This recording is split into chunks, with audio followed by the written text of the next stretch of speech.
National Cup txapelketaren irabazlea. Ia 4 urteren ostean, itzuli da zelaira emakumezkoen euskal selekzioa. Eta arrakasta lortu dute Argentinari irabazi 1-0. Eta berdindu egin du Venezuelaren aurka. 1-0. Eta noski, ofizialtasunaren aldeko aldarria egin zuten zubietan. Abestuko du pixkat? Bai, favorez. Goazen. Gure selekzioa partatzearen leia, euskal selekzioa nortasunaren deia, gure selekzioa munduari begira, euskal selekzioa gureak dira, gure selekzioa galenaren isla da, euskal selekzioa kirolaren plazara, gure selekzioa txuri gorrita bere, gu euskal selekzioen. Albisteak alare guk baino asko zabeto kontatzen dituzten naiz irratiko Arianeko lankidek, beraz, gurean murgilduko gara. Eta zer da gurea? Musika, zinema, literatura, arte eszenikoak, bidaiak, amonak? Dena, baina bereziki efemerideak, historiako emakume ezinez interesgarri baten efemeridea daukagu gaur. Bai, gaurko egunez hiltzen Josephine Baker Parisen, 1975 abeslari eta dantzari ospetsua izan zen. Uztaileko arratsalde batean, Diana Vreeland, Vogue aldizkariko editore ospetsua, Montmartre zinema batera joan zen, basamortuko oasi batean galdutako soldadui buruzko film bat ikustera. Argiak piztu zirenean, gepardo eder baten ondoan eserita zegoela konturatu zen. Gepardo hura txikita zen, Josephine Bakerren laguntzaile ospetsua. Zinetik irtetean Rolls-Royce izugarri zuri bat zuten zain. Txoferrak eta irekizunean txikitak jauzi handi bat egin eta atzealdean kokatu zen, eta Josephine Baker bere ondoan eseri zen. Izan ere Josephine Baker hori zen, maximalismoa, art dekoa, gehiegikeria, jaza, modernitatea. Baina bere hasierak ez ziren errazak izan. 13 urte zituela etxetik alde egin zuen, eta 14 urte zituela kaleko artista hirukote batekin elkartu zen, eta herrialde osoan zehar ibili ondoren, Willie Baker blues gitarra jotzailea ezagutu zuen. Entzun dezagon Baker. The blues is something woman I ain't never had. Well, the blues is something woman I ain't never had. Let's get yourself some good man and do the best you can. Ezkontza arketzuen iraun bere amaren etxipenerako. Amak ez zuen bere alaba artista izaterik nahi, baina Bakerrek emakume ezkondu izateko gogo gutxiago zuen. Nahiago zuen emakume independientea izan, eta bere amari entzun goreginez, Broadwayra joan zen eta bere senarra utzi zuen. Parisen, ikusizunen munduko hiriburuan, bere izena entzun zuten eta eskaintza bat egin zioten. Astean, $450 irabaziko lituzke, eta Gebunega showaren izar absolutua izango litzateke. Sidney Becheteren jazaren erritmoa barkatu. Bere dantza egiteko modu bereziak eta bere gorputz erdi biluziak paristarrak liluratu egin zituen, eta arrakasta handia lortu zuen. Folie Vergeko erregina zen munduko epizentro intelektualeko jainkosa eta denek gurtzen zuten. Paristarrek eta erbesteratuek Hemingway edo Picassok kasu. Haren antza izateko, emakume paristarrek intxaur krema jartzen zuten azalean. Ironikoki urte batzuk lehenago Josephine Bakerrek bere gorputza eta ia limoi zukuarekin argitzen saiatu zen. Egunero ezkontza proposamenak jasotzen zituen. Maitale mordo bat izan zituen, hoien artean Colette, Parisko saltsa guztietako perrexila, eta maitasun dualtasunari eskaini zion bere abestirik ospetsuena. Je deux amour, bi amodio ditut. Naiz eta inuxenteenek uste izan zuten Ameriketako estatu batuetaz eta Frantziaz ari zela. Là-bas sur le ciel clair, il existe une cité où ces jours enchantés, et sur les grands arbres noirs, chaque soir, vers elle s'en va tout mon espoir. J'ai deux amours, mon pays Paris, Bere ikuskizunak txoratzeko modukoak ziren.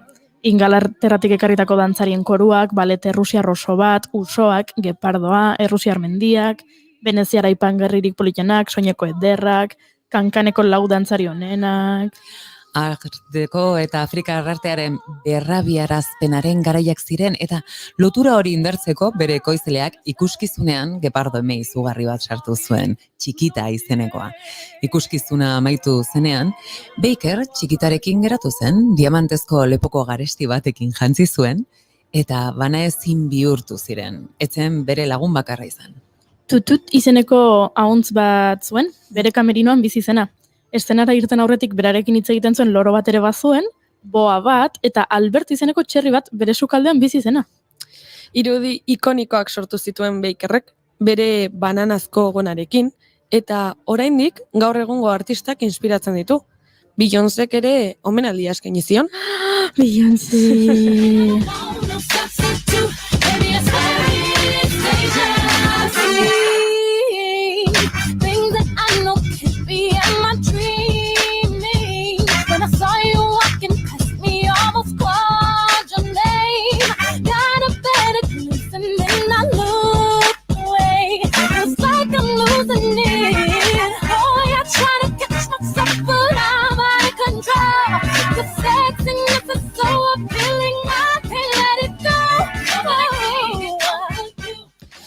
Goiuri, zuk beti aitzakiren bat aurkitzen duzu, Beyoncé jartzeko, Esango nuke. Barkatu baino enaiz ni. Efemerideak dira. Eta loturak, Eta loturak, ze Bai. uste zueba. Naita nahiezkoak. Efemerideak gugan zauriak direlako, norberak bakarrik minez ospatzen ditugulako. Urduri nago, zeniz naiz astelenetan etortzen, zer daukagu gaurko? Egia da, gure maitena hemen dago. Ba, astelenero bezala Ainhoa Martzolekin hitz egingo dugu. Telesail eta film berriak aurkeztuko dizkigu, baina horreratu digunez, reality showen munduan ere murgilduko gara. Genero hori erreparatuko diogu, adibide batzuk aztertuko ditugu eta kritikatxoren bat ere egingo dugu. Ba, filmak aipatu dituzunez, gaurko gonbidatua norden ere kontatu beharko dugu, ezta? Esan. Gaur Telmo Esnal Ilarramendi zinema zuzendari eta gidoigilea gerturatuko da gurera. Urtzen dokumental, zerbait, dokumentala ez nuke esango, nik uste dela hola entxegu filmiko baten antzeko zerbait. Wow. Estrenatu zuen zinemaldian eta gaur gurean egongo da horren inguruan solasean. Eta elkarrizketak, irudiak, musika birziklatzen ditu, perrera biltzen ditu, ez dakit, existentziari buruz hausnarketa sakon bat egiten du. Wow. Ba, kolaz bitxiak izango ditugu izpide Goiurirekin. NFT-ak zer diren azalduko digu, ze behar dugu azalpena. Bai, favorez. Azaldu edo behintzat saiatu egingo naiz. Momentuz aurrera pentsa bat egingo dizuet. NFT izkiek non-fungible token esan nahi dute. Zerbe gehiago beharko dugu, ni igual gelditu naiz. Ba, orduan bakizu. Erreportajetxoa entzun eta ulertuko duzu. Eta nik Badoa kooperatiba aurkeztuko dizuet. Badoa txirrinda bidezko banaketa kooperatiba da. Banaketa arduratsu eta justua, kalitatezko zerbitzua eskaintzeko, tokiko garapena eta ingurumenarekiko errespetua sustatuz lan egiten duen kooperatiba da. Ba, kafetegia entzuten dugu, beraz. Hasiko gara? Prest zaudete? Bai.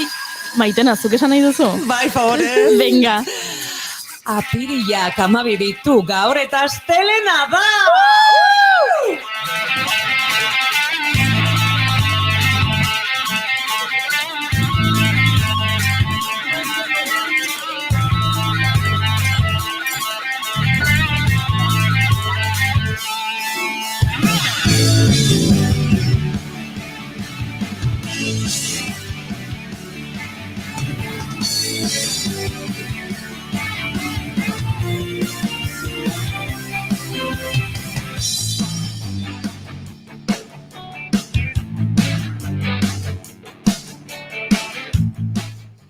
Zuekin, Maitena Salinas Beiztegi. Arratsaldeon Euskal Herria, astelenon.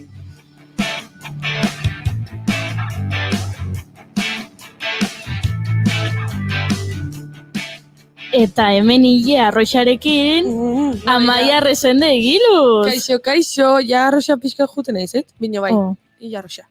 Arratsaldeon. Arratsaldeon.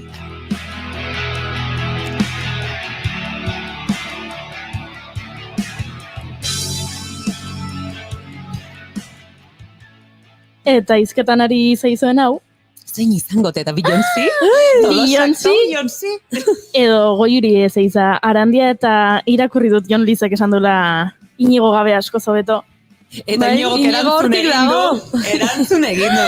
Inigo Twitchlari bihurtu da. Ui, bueno, gero xago komentatuko dugu. Aztera guaz!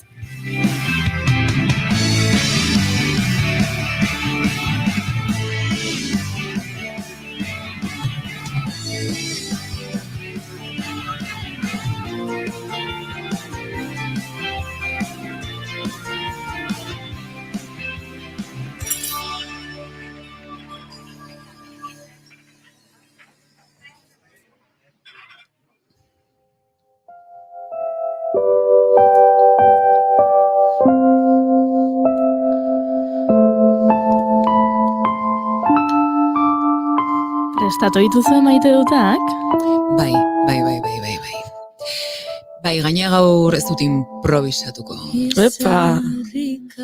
Ba... Hasiko naiz edo hasiko zea? bukararako utziko dut. Ui, Ai, ze misteriosa, Zein interesgarria.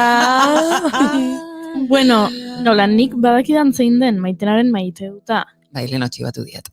Eta agian erabili dezakegu Ainhoa Marzolekin lotura egiteko. Horregatik nion, ez da kasualidadegatik, esan kausalidadea erabilidez beste behin ere. Vale, ba... Amaia, Vale. zuri dagokizu. Bazkaltzetik bueltan gentozela, ezakit maitenak uste dut, esan dula zeze umen begirada batena gelditzen direla, aize gertatzen da.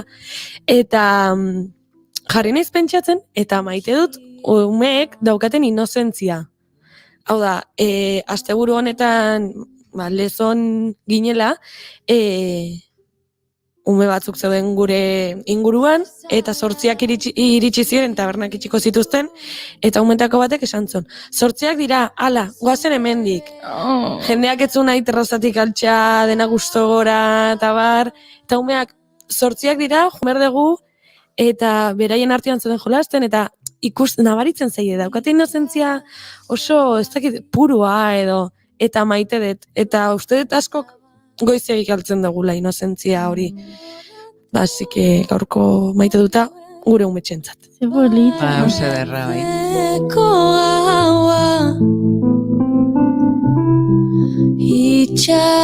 Itxasoari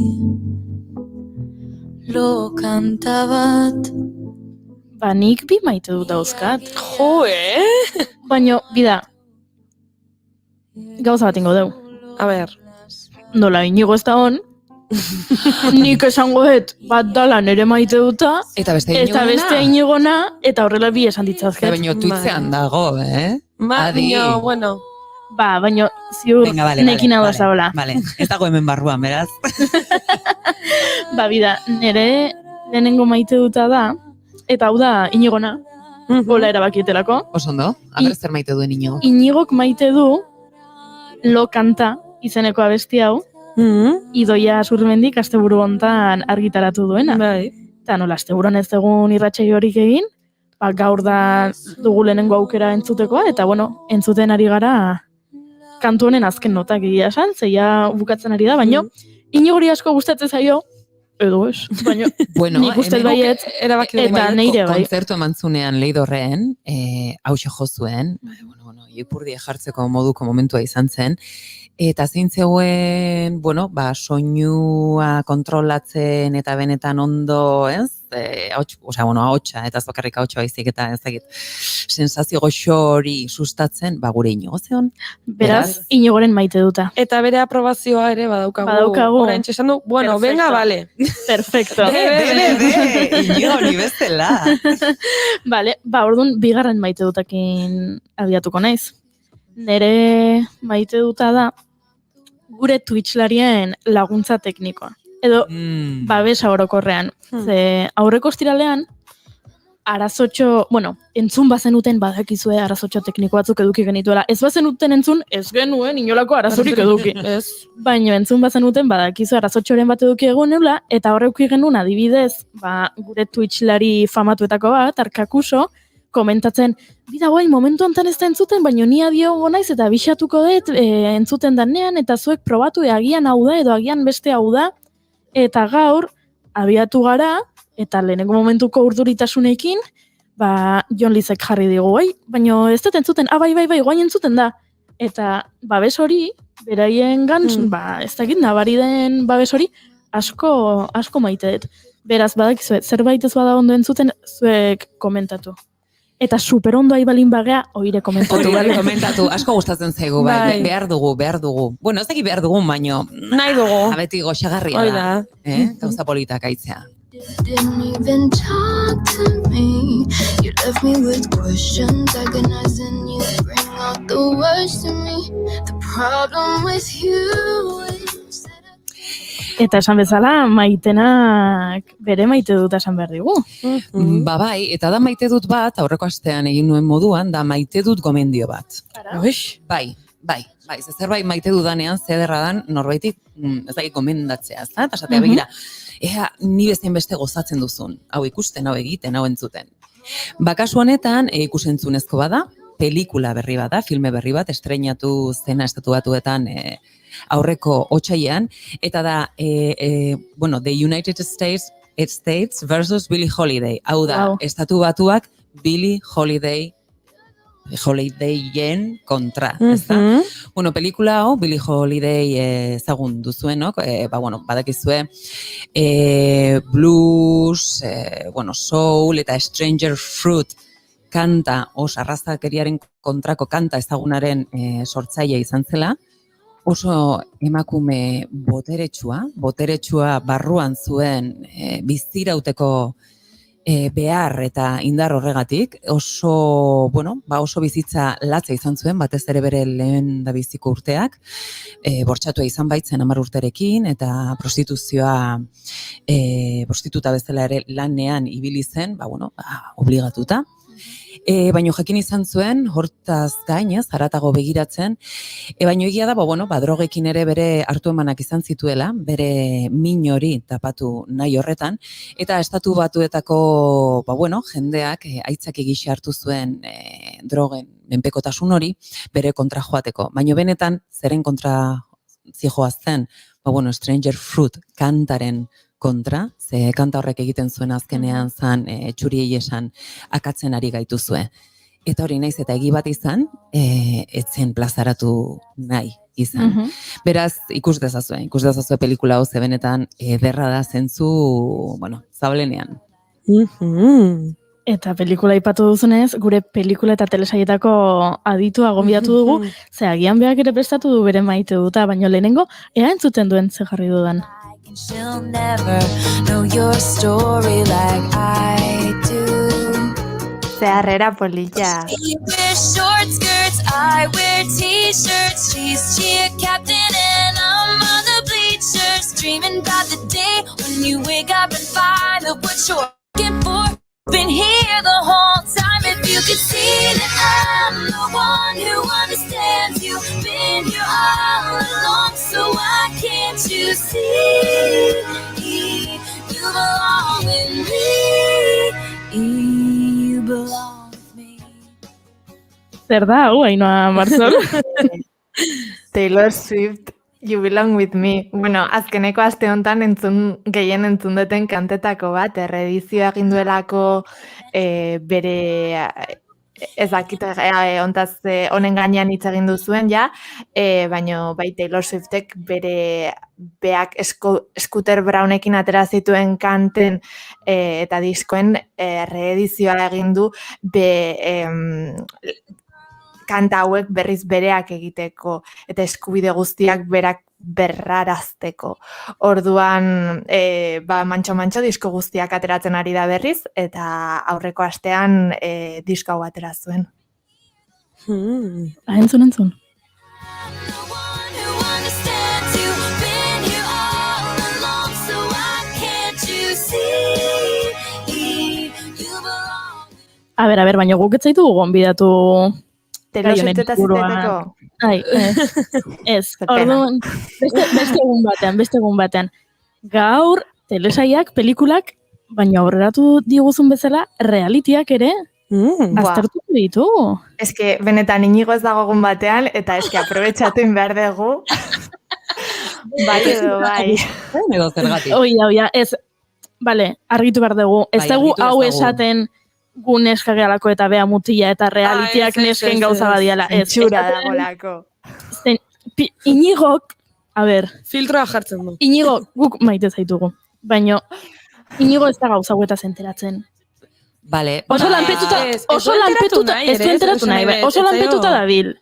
Eta orduan, ez da gauza huetaz enteratzen, orduan, ba, gu bizketan haste balin bagea, realitik gora eta realitik bera, ba, Inigok igual pixkat batzutan deskonektatu egiten du. Orduan, gaur ez da Inigo ez dagoelako aprobetxatuko dugu, baizik eta Inigo hau zuretzat opari bada. Gaur itzengo Ikasi dugu ontaz, dezazun. zuet zaudenez, eta ora, zu zaudenen, ba ez dugu ontaz itzengo. Bueno, guazen ikustea, azte ni ez da naiz oso realitizalea. Baina, bueno, Ba. guazen ikustea, igual konbentzitzen hauzu, Ui. Nik uste dut baietz, realitiak azkenerako badiralako gauza bat ez dutena zertan telesaien edo zinemaren espazio berdin hartu behar, beste kontsumorako kategoria bat dira, esan dezakegu, eta kategoria bezala badaukate bere gauza onak eta gauza txarrak, esan nahi dut, badaude reality onak, badaude reality txarrak, eta nahi iruditzen zait dela gauza bat aztertu behar dana, kritikoki, baino ere prejuiziorik gabe. Hoi da, hoixe. Bueno, Beraz, utzi ditzagun, hoi da, gure Prest. aurre iritziak alde batera, eta goazen hemen komentatzea. Igual hasi beharko genuke hasieratik, Inoa, zer da? Reality bat. Realitetan gidoia dago, ez dago gidoia?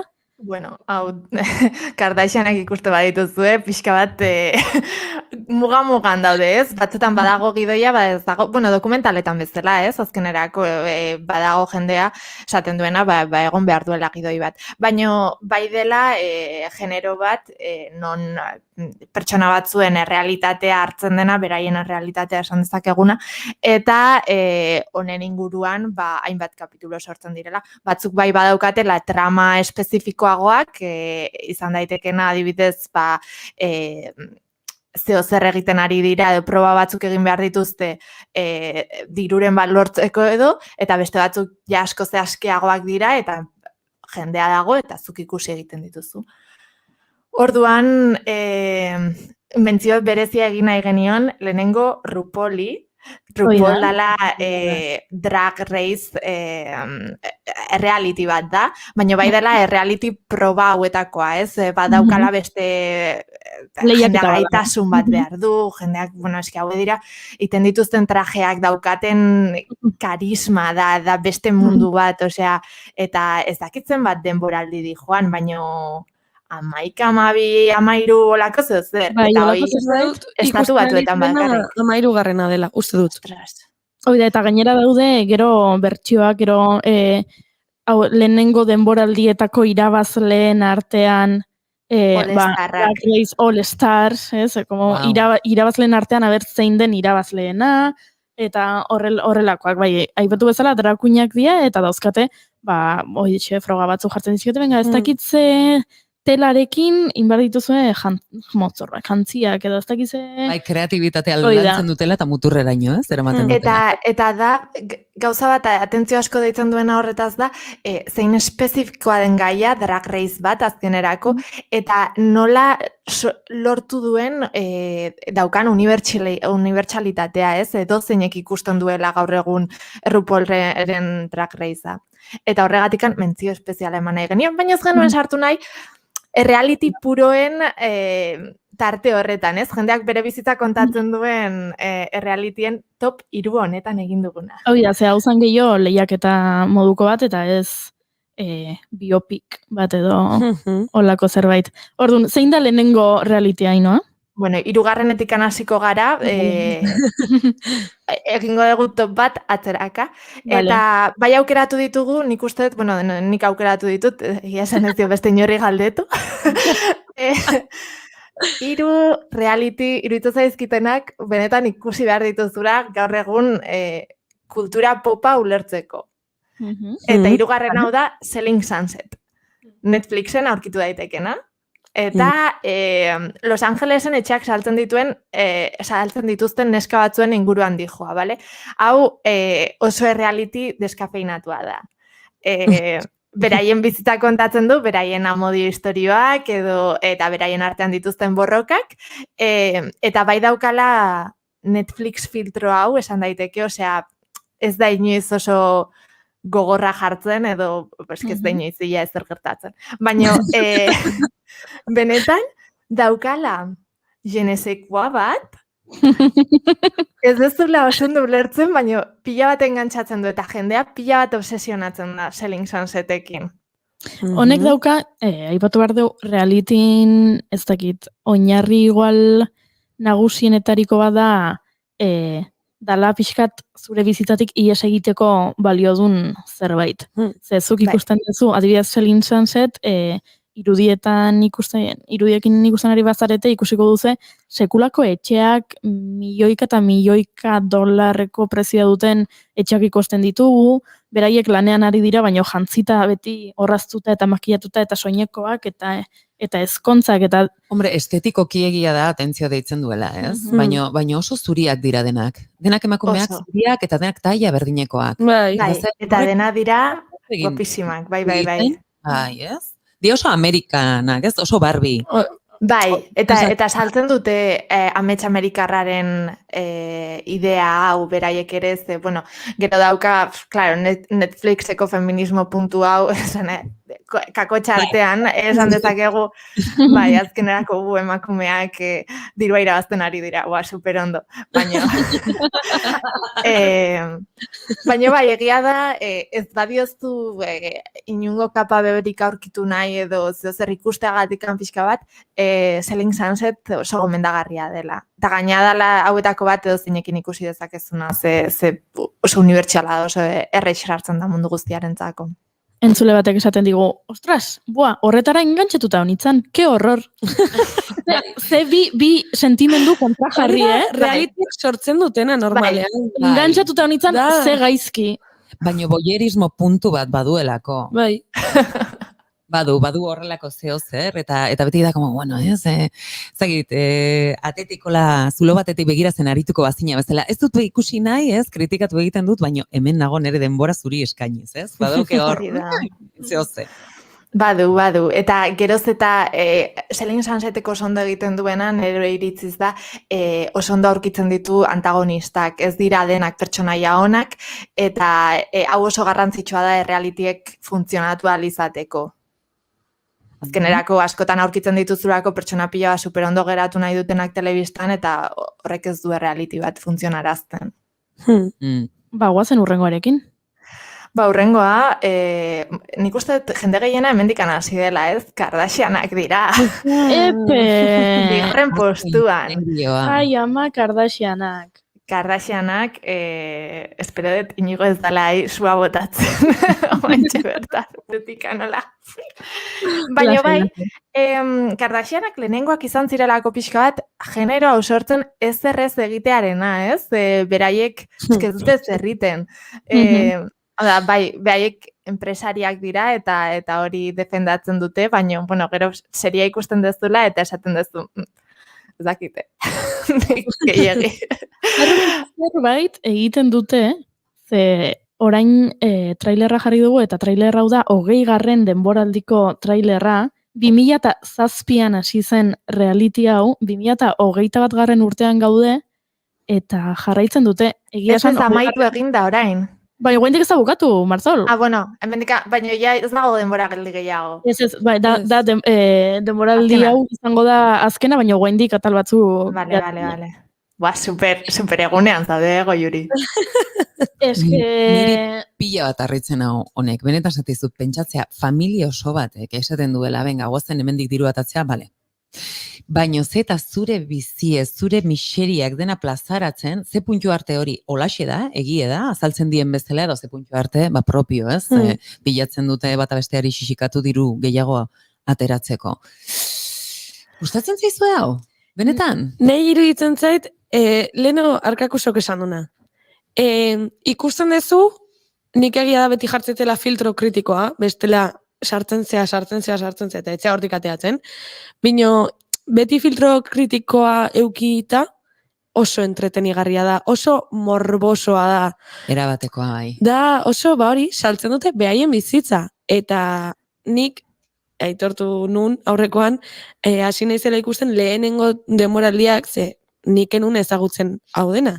Eta lehenengo demoraldiak, daude Kardashian eta Jenner aizpak, txiki-txikiak, gaztetxoenak 12 urtekin, 14 urtekin hasi ziren, eta oain azkeneko demoraldiaren trailerra ikusita, esaten dut, wow! Iritzen zait, oso ikusgarria dela, baina beti euke barrezula presente filtro batekin ikusi barrezula, bestela oso arriskutsuak dia, batez ere Kardashian munduko pertsonak. Noski ezin du aspirazionala izan, ez? Hori da. Baina nik aitortu behar dut baietz ikusi ditu dela denboraldi guztiak, eta aipatu genuen duela aste batzuk Fran Lebovitzen Pretend It's a City, eta Fran Lebovitzak esatezun Netflixeko elkarrizketa dokumental honetan, behantzat guilty pleasure, ez? Placer errudunak ez diala existitzen, ze jende askok oso gauza txarrak iteitu mundun, eta ez dia errudun sentitzen, orduan beha zeatik sentitu behar da errudun, horrelako gauza kontsumitzagatik. Eta orduan niko jentzunun da esan bida. Fran Lebovitz zurekin dago, hau berez nire placer erruduna da, baina naiz errudun sentitzen. Ze hemen garrantzitsua da, Amaiak esatezun bezala, ikuspuntu kritiko batetik bidatzea, eta ez da dila izan hau kontsumitzen dezun bakarra. Hori da. Espero, hori da ez, orekatzeko gai. Ze gertatuko zaio norbaiti, eta gertatuko zaio norbaiti konkis izatea ikusten duen telebistako gauza bakarra, edo Salbame izatea ikusten duen gauza bakarra, edo... Gauza da, nire ustez, ez da ja produktu bera, ze azkenen esaten deuna, ez? Erramientak dira, gero zu nola erabiltzen dituzun, hor dago gakoa, ez da? Eta honengan ere, gauza bera, aipatu daiteke nola bait.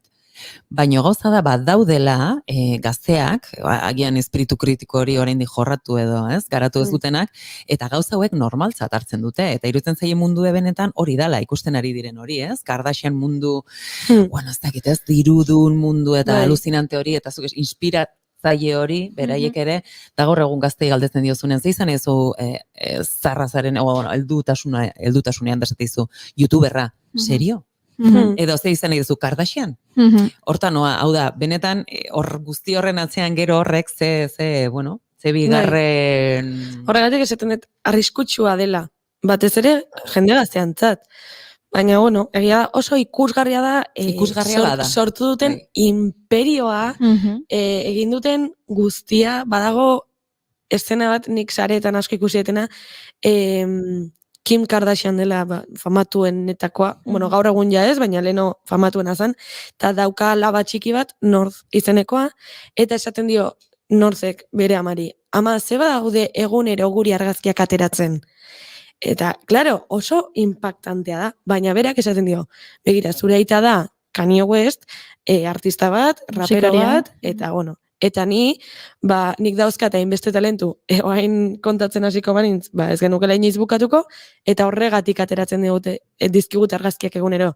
Eta niretzako hori da, wow, osea, reflejatzen du, edo islatzen du, modu oso honean nola den beraien mundua. Eta da, esken egin ditzetzeit, beste unibertso bada, beste unibertso paraleloa da, ez? Eta hemen aipatzekoa, ze argazkiak aipatu dituzu, zer gertatu den aste hontan, Kardashian aizpa batek zeharazo dukidun bere argazki batekin. Ze pixka bat, testu inguru pixka bat.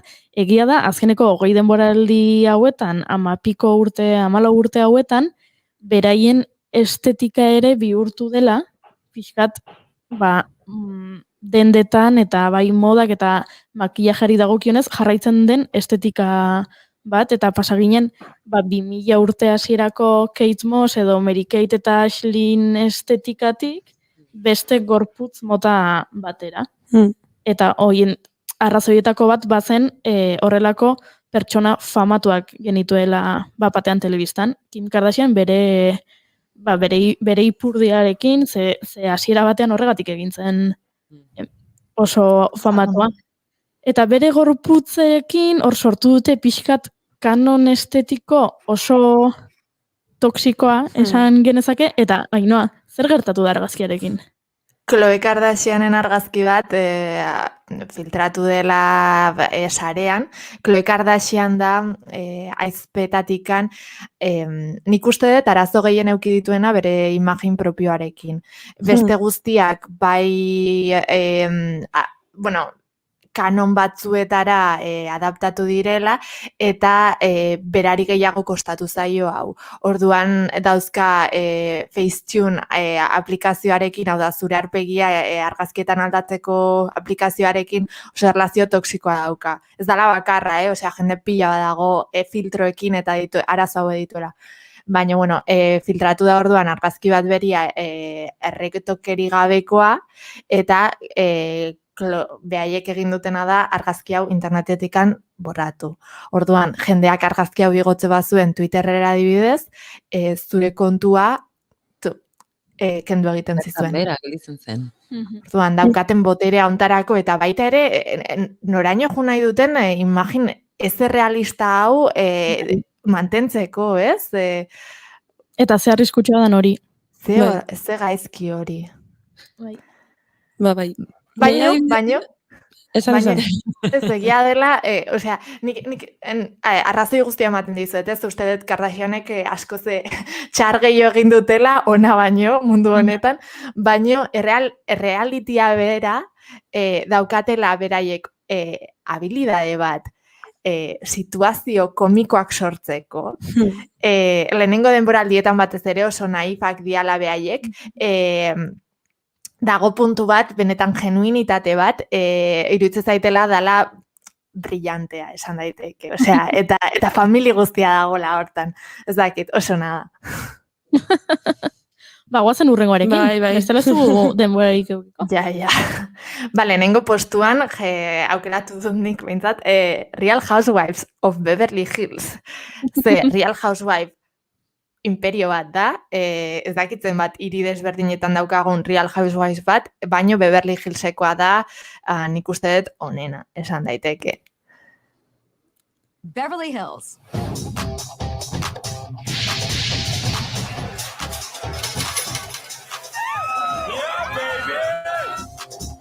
Hau izan da nere 2020a salbatu ziten gauza, benetan esaten dizuet. Hemen ikusten ditugu Beverly Hillsen bizi diren emakumeak, Bai. 40 urte inguruan... Bueno, 40. 40. Operazio estetikoekin, Claro. Eta, kontatu pixka bat, no? Bueno, bai, oida, emakume aberatsak dira, Beverly Hillsen bizi direnak, bai, beraiek enpresak dituztelako, edo beraien senarrak aberatsak direlako, eta beraien, nik uste dut hau dela, benetan narratibak sortzeko habilidade badaukan reality bat, inoiz ikusi ez dutena. Eta benetan da, bai murgiltzen dizula, bai pertsonaia guztiak daudela oso orekatuak, oso orekatuak beraien artean, ez denak super desorekatuak dira, bere modu, barantze bat aurkitzen duzu. Eta kuriosa egiten zait oso, estatu batuetan eduki duen influentzia Beverly Hills, serio reality honek, eta nola guri iritsi zaigun bigarren eskutikan. Esan nahi, daude horren beste meme, horren beste estena internetetikan etortze zaizkigunak, denak Real Housewivesetikan dirala, eta guk ez dakigu.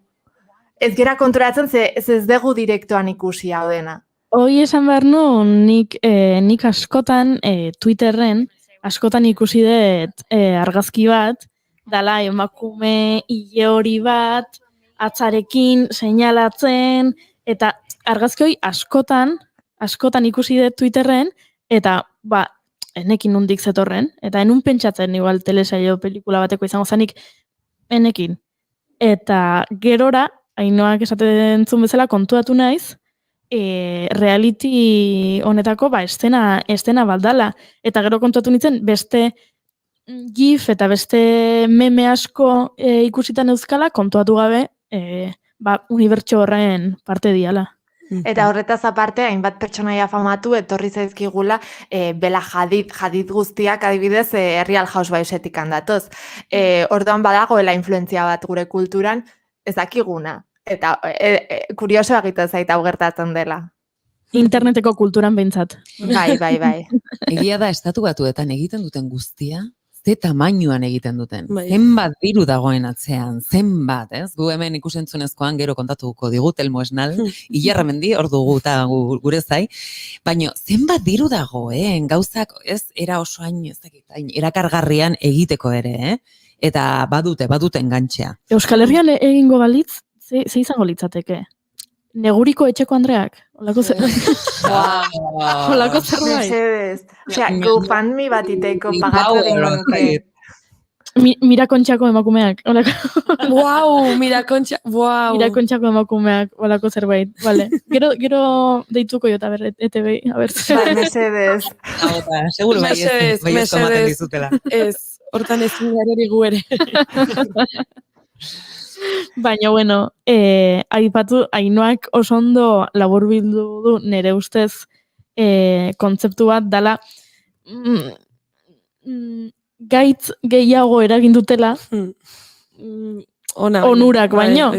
Realitik, orduan, gure entzuleak eta entzule bat bereziki, eta ez dugu izena esango, ez aserretzeko, pasako gea gure asteleneroko gaietara. Eta telesail eta pelikula berriak. Lehenago gogorarazi nahi nuen, datorren astean Oskarretarako porra egingo dugula, beraz, prestatu aukitzeko hori, bale? Egia da, Oskarretarako porra, oso atzeratuta, ez ditut oso gutxi ikusi ditut. Astonta negurra. Bale, egurra. Egunero bat. Bale. Eskerrak gogoratu diguzun. Bai. Jarriko diego gure jarraitzaileei baita gure sareetan behaiek ze parte hartezaten, bai. Ze iritzi daukaten. Baina guain ez goaz Oskarretara izendatuta dagoen telesail batekin, ez? Bueno, ez. Oskarretara noiatuta. Baina ez dituzu gaur Oskarretako pelikulak ikatzen? Ez, tagian baten bat kategoriaren batean, baino telesaietan behintzat, ez. Telesaietan ekarri dugun lehenengoa Netflixeko telesail bat da, anime bat, The Way of the House Husband deitzen dena. Eta online zegoen manga batean oinarritua da, manga hau oso ezaguna egin zen interneten, eta Netflixek adaptatzea erabaki zuen honen ondorioz, ez? Eta historia oso berezia dauka, bertan hitz egiten duen gaia da, jakuzako jefe baten inguruan krimenetikan erretiratzen dena, eta bere emaztearekin egoteko lan hartzen du. Orduan, situazio, komedia bada ez, azkenerako bere itxura eta intimidante horren, eta, aurkitzen dituen beste bere aspaldiko bizitzako jendearekin dituen talka hauek, nola bere errealitate berri horrekin kontrastatzen duten esan dezakegu. Entzule batek esaten digu, ze ona, asteburu hontan ikusiet ze parrak. Betu, ze ondo. Ze ondo zenik ez dut erlazionatzen askotan, igual anime bat eta komedia, ze ikusi ditudanak oso gutxi ikusi ditut, ez dia izan humore girokoak, eta orduan, atentzioa ematen dit, bai. Nik behintzat oiturarik ez daukat, baina egia da, jendea benetan engantzatu egiten dela, beraz, zeukiko du kalitatezko, ez? Fondo bat. Bai. Badu, aurkitu egin behar dira, hori egia da. Baina, bai. Eta gero, hainbat... Esan, barkatu. Hainbat pelikula ekarri ditut nik. Hoi da Oskarretarako prestatzeko. Bota, Hoi da, hau bota. izan dela telesail bakarra, baino... Bai, bai, gaur errealite asko egin ditugu, jendeak gauza luzeak ikusi nahi dituenak, ja, hor dauzkate beste hainbat. Baina pelikulak, bai, egia esan, aste honetan nahiko interesgarriak estrenatu dira. Lehenengoa Druk pelikula dinamarkarra, zinemetan dagoela orain. Donostiako zinemaldian pasa zuten, bere momentuan, bueno, aurreko urtean, bai. Eta Winterberg zinegile dinamarkarraren pelikula da. Beste hainbat pila pelikulagatikan, The Hunt edo Celebration pelikulengatik ezaguna dena. Eta Mads Mikkelsen dauka protagonistetako bat bezala, beti oso ondo dagoela. Oso kritika onak izan ditu honek. Oraindik ez dut ikusi, baina ikusi duen jende guztiak hitz onak besterik ez ditu. Jo, Bai, gomendagarria oso. Bai, txeko lanak. Ainoak beti jartzen dizkegu txeko lanak. Bai, hau dijoa pelikula oikizon talde baten inguruan, beren bizitzarekin pixkat aspertuta daudenak, eta alkohola edaten hasten dira, kontrolpean dena, baino emozio pixka bat eukitzeko eta beraien antsietate propioak pixka bat lasaitzeko. Eta bueno, historio hau edo beraien proiektu hau nola aurrera ateratzen den, hortan datza pelikulak. Ba, itxura ona dauka, bai, eta apuntatu dugu ikusteko. Zein da hurrengoa? Martin Eden, Movistar Gay eta Filminen aurkitu dezakeguna. Nik hau ikusi nuen eta asko gustatu zitzaiten zinemetan pasa zuten orain dela hilabete batzuk. Jack Londonen istorio batean oinarritua dago eta pelikula italiarra da bera, Pietro Marcellorena. Eta pelikula honek irabazi zuen Sevillako pelikula honenaren saria horreko urtean. Beraz, ja bazen pelikula bat aspalditikan ikusi nahi genuena. Nahi zinema italiarra asko gustatzen zait. Niri Jack London. Bereziki, beraz. Jack Londonen historiak oso bereziak dira eta oso onak. Bai, hau egia esan oso ondo dago. Martin Eden protagonista hau da, itxasgizon umil bat da bera, eta pixka bizitza aldatzen zaio, maite mintzen denean, neska beratx batetaz. Eta ikusten duenean, bien klaseen artean dagoen diferentzia eta edukazioak zede desberdintasuna sortzen dituen bien artean. Eta bai dela pelikula bat pixkat biopik moduan montatua dagoena, osea ez bazera gehiagi, ez badez ezagutzen, ian biopik bat ematen du, baino ez da, benetan askoz ere, bueno, badauka bere puntu fikziozkoa eta oso ondo dago egina. Eta hau, esan duzu... Oso politia daka. Asko gustatzen ari zait, nahi behintzat trailerra. Baita, tipua super guapoa da. Oie, ere esan behar dugu. Bai. Hau, esan duzu Filminen dagoela ikusgai? Bai, Filminen eta Movistar gehien. Perfecto. Ba, hau ere fitxerora. Bai. Eta bukatzeko... Azkenekoa. Oso azkenekoa. Zerbait. Bai. Ja, bai, ontaz... Bizka pesada naiz honekin. Baina, Onkar Baien kolekzio guztia jarri dute Filminen ikusgai, eta da gauza bat, ikusi ez badezue, ikusteko modukoa dena. Hainbat pelikula jarri dituzte bereak, In the Mood for Loveetikan hasita, bere pelikula ezagunena izan daitekena. 2056, Chunkin Express, Fallen Angels, As Tears Go By, Happy Together eta Days of Being Wild. Eta, bueno, eske da zuzendari bat benetan ikusi beharrekoa, eta asko gomendatzen dutena. Lehenguan ikusi genuen Chunkin Expressen trailerra, eta orain nahi gea, streamingez ikusten gaituztenok, In the Mood for Love pelikularen trailerra da hau. Eta Ainoaren aurpegia ikusten baduzue, ikusiko duzue aldatu egiten zaiola eta irribartxu jartzen. Eske memoriz dakizkit denak, osea, da gauza bat, igual 20 bat aldiz ikusi ditut. Wow. Bida, entzule batek esaten digu, gaur Nomadland ikustera doala, premio deixente erabaten ari omen da ipatu dugu. Hemen noizean Bai. Oskarraterako porrarako espero dut preste gongo dela. Entzule hau. Oso ondo, eskerrik asko Ainhoa Marzol. Zuei, ondo izan. Gomendioengatik eta... Urte askotarako, Ainhoa. Ikusiko gara berriz. Elkar ezagutzen ni aste hartetan egoten naiz. Beste batean topatuko gara, seguro. Baina gauza bat, zuk ezagutzen alduzu crossover festivala? Bai, ezagutzen dut. Datorren astelena hasiko da, crossover bakizu ez zer den, Ikusi zuen, telesainen kulturan. Hemen jarri diela, Claro, kafetegi baten, a ber, bigarren kafea da, hartzen gure bata lehenengoa da. besteekin. Zuk ezautzen dezu, Jakiteko datorren astelenean hasiko dela crossover. Bai, egingo dugu, hortaz, orduan. Claro, ni horribiliko naiz baita salseon, beraz, Perfecto. merezi du, 7 egunez. Eskerrik asko, Ainhoa, urrengo astelenean itzengo dugu Bai. berriro, baino entzule maiteok jarraitu behar dugu. Aurrera. Zinemaren munduan Murgilduta. Wow. Lotura. Guaintxe gatoz, ebentxe izango da.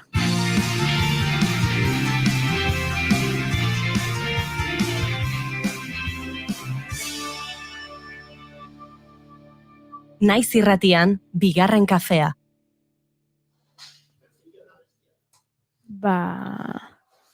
Nik uste dut urrengo gonbidatu aurkezteko unea iritsi dela. Bai, baina horretarako behar dut hola zerbait fondoan, zerbait goxua. Zerbait goxua? Goxua esango nuke zehazki badaki zer nahi dudan. Zehazki? Itxasoa behar dut. Itxasoa behar duzu?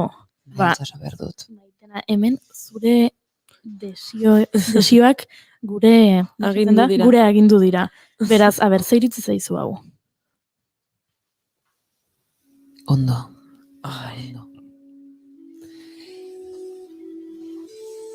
Bai, gustatzen zait. Hau oso ondo datorkit orain egingo dugunaren arira.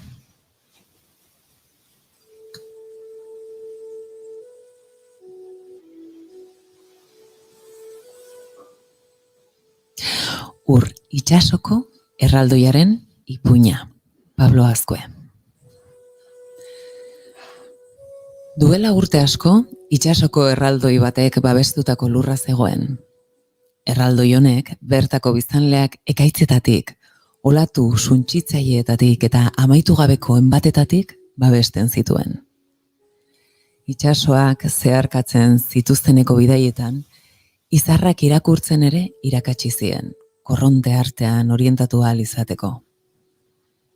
Hipokrisia, mehatxua, gezurra eta denborarekin bilakatzen diren arriskuetatik ere babesten zituen.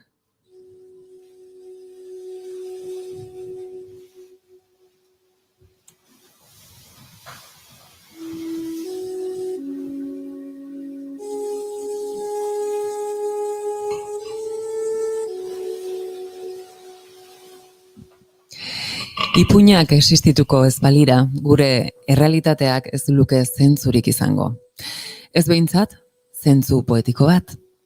Ipuin kontalariek, idazleek, gure nortasun kolektiboa eraiki edo eta mantendu izan dute historian zehar. Entzumenaren bitartez, gure komunitate sentipena indartuz eta gure balioak finkatuz.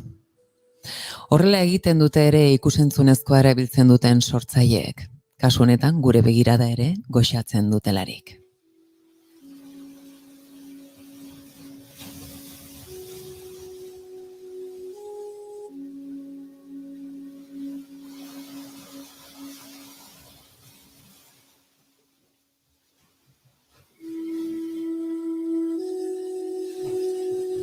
Pablo Azkueren irakurritako ipuinetik Ur itsasoko erraldoia.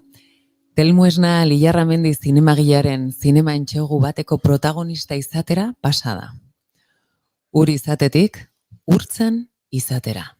Berarentzako ez baita zaila eraldatzea, metamorfizatzeko gaitasuna duelako, eta emozioen eta kontzientziaren transmisio gune bezala, bere mezuak, aintzinean bezala, sakonak bustiko dizkigularik. Herri itxastarra izanik lurretik hartu diogu tamaina gure egunerokoari, eta hortik eraiki dugu bizitzarekiko deslotura, gure barneko olatuei bizkarra emanez. Eta gure bizitoki eta babesleku den itsasoa, gure likido amniotikoa dena, kutsatuz.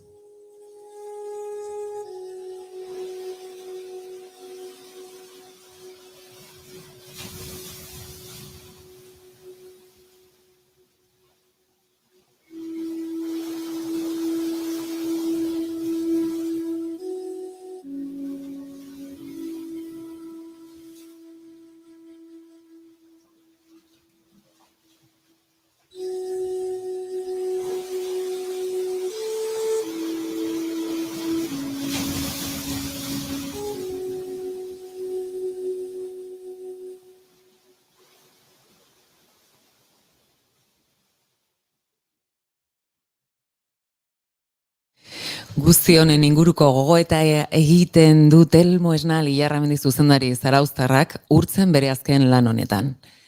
Aski ezaguna izango duzue filme ugari baititu bere baitan, besteak beste, Txotx, Berrogoi ezetz, Aupa Etxebeste eta Gure Etxebeste Asier Altunarekin batera. Eta bakarka, hain ezagun eta harrera zoragarria izan duten eta izan zuten bere garaian Urteberri Onamona eta Dantza filmeak. 2018ko gure oroitzapenak, film kolektiboaren ostean, aspaldian bere esperoan zuen erraldoi baten historia plazaratuko du zineetan hemendik gutxira. Eta nola asko daukan kontatzeko, eta guk gogo asko dauzkagun bera entzuteko, baina ondo entzuteko, jarriko dizugu kuñatxo bat, eta guk dena konponduko du. Naiz irratian, etzaizue gertatzen igual, norabaitea deitzen dezue, eta kaixo, bai, nor da, eta naiz irratia naiz, eta hor dago aukera basartzeko bukle batean, naiz irratia naiz, amaiera gabeko bukle batean. Ba, begira, hau ez dugu mikrofonatik kanpo hitz egin, baina egia problema de xente ematen dituela, ze, klaro, haupa kaixo asirrasti naiz. Eta hor tarte bat egiten dut naita, naiz irratiko gazetaria. Bestela, klaro, zuk dena entonazio berdinean esaten baduzu, haupa kaixo egunon, asierrerasti naiz irratiko kazetaria. Esaten du, ez pixkat iztotela edo. Hau euskaldun berria da. Kaixo asierrerasti naiz irratikoa. Naiz irratikoa.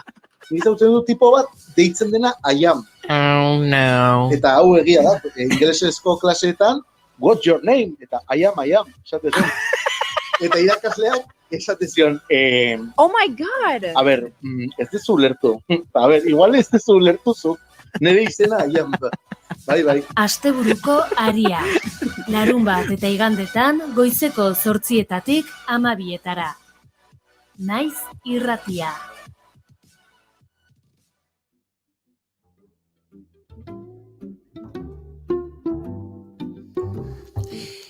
Eta orain bai.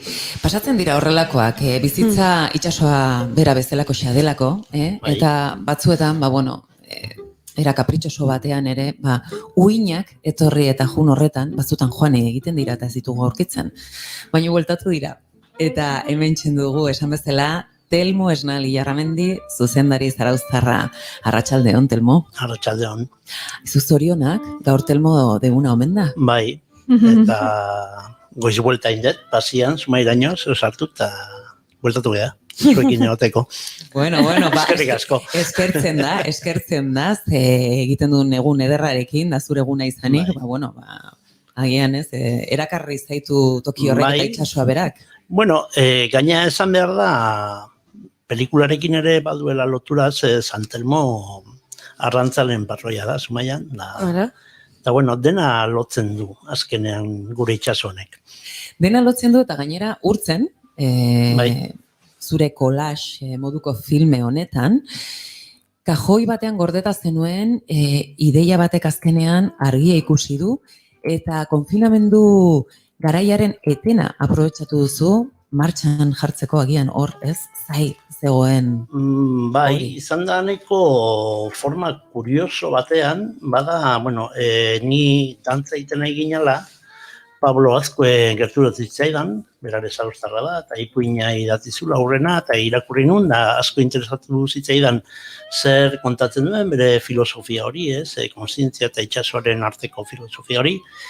Eta betidanik, irakurri nunetik hor neukan, enekin zer egin, egia da, dantza pelikula orkesten ibili nintzanen, bai Argentinan, Estatu Batuetan, ematen un kamara txiki bat, eta Iguazurako nintzanen grabatzen gauzak, edo Patagonian hori, fundamento ondiri gabe, zerein esnekiela, eta konfinamentu garaia iritsi zanen, etxe barruan ginala, aurkitu nun une egokia kontatzeko era xume batean, histori xume bat, eta nik uste izan zala era koherente bat kontatzeko histori hori, handikeri askoi gabe, txikitasunetik, berziklatzen irudiak, eta pixkate urberaren filosofia mantenduz, Eta hasi nintzen konfinamendua egia enitzan hasieratik,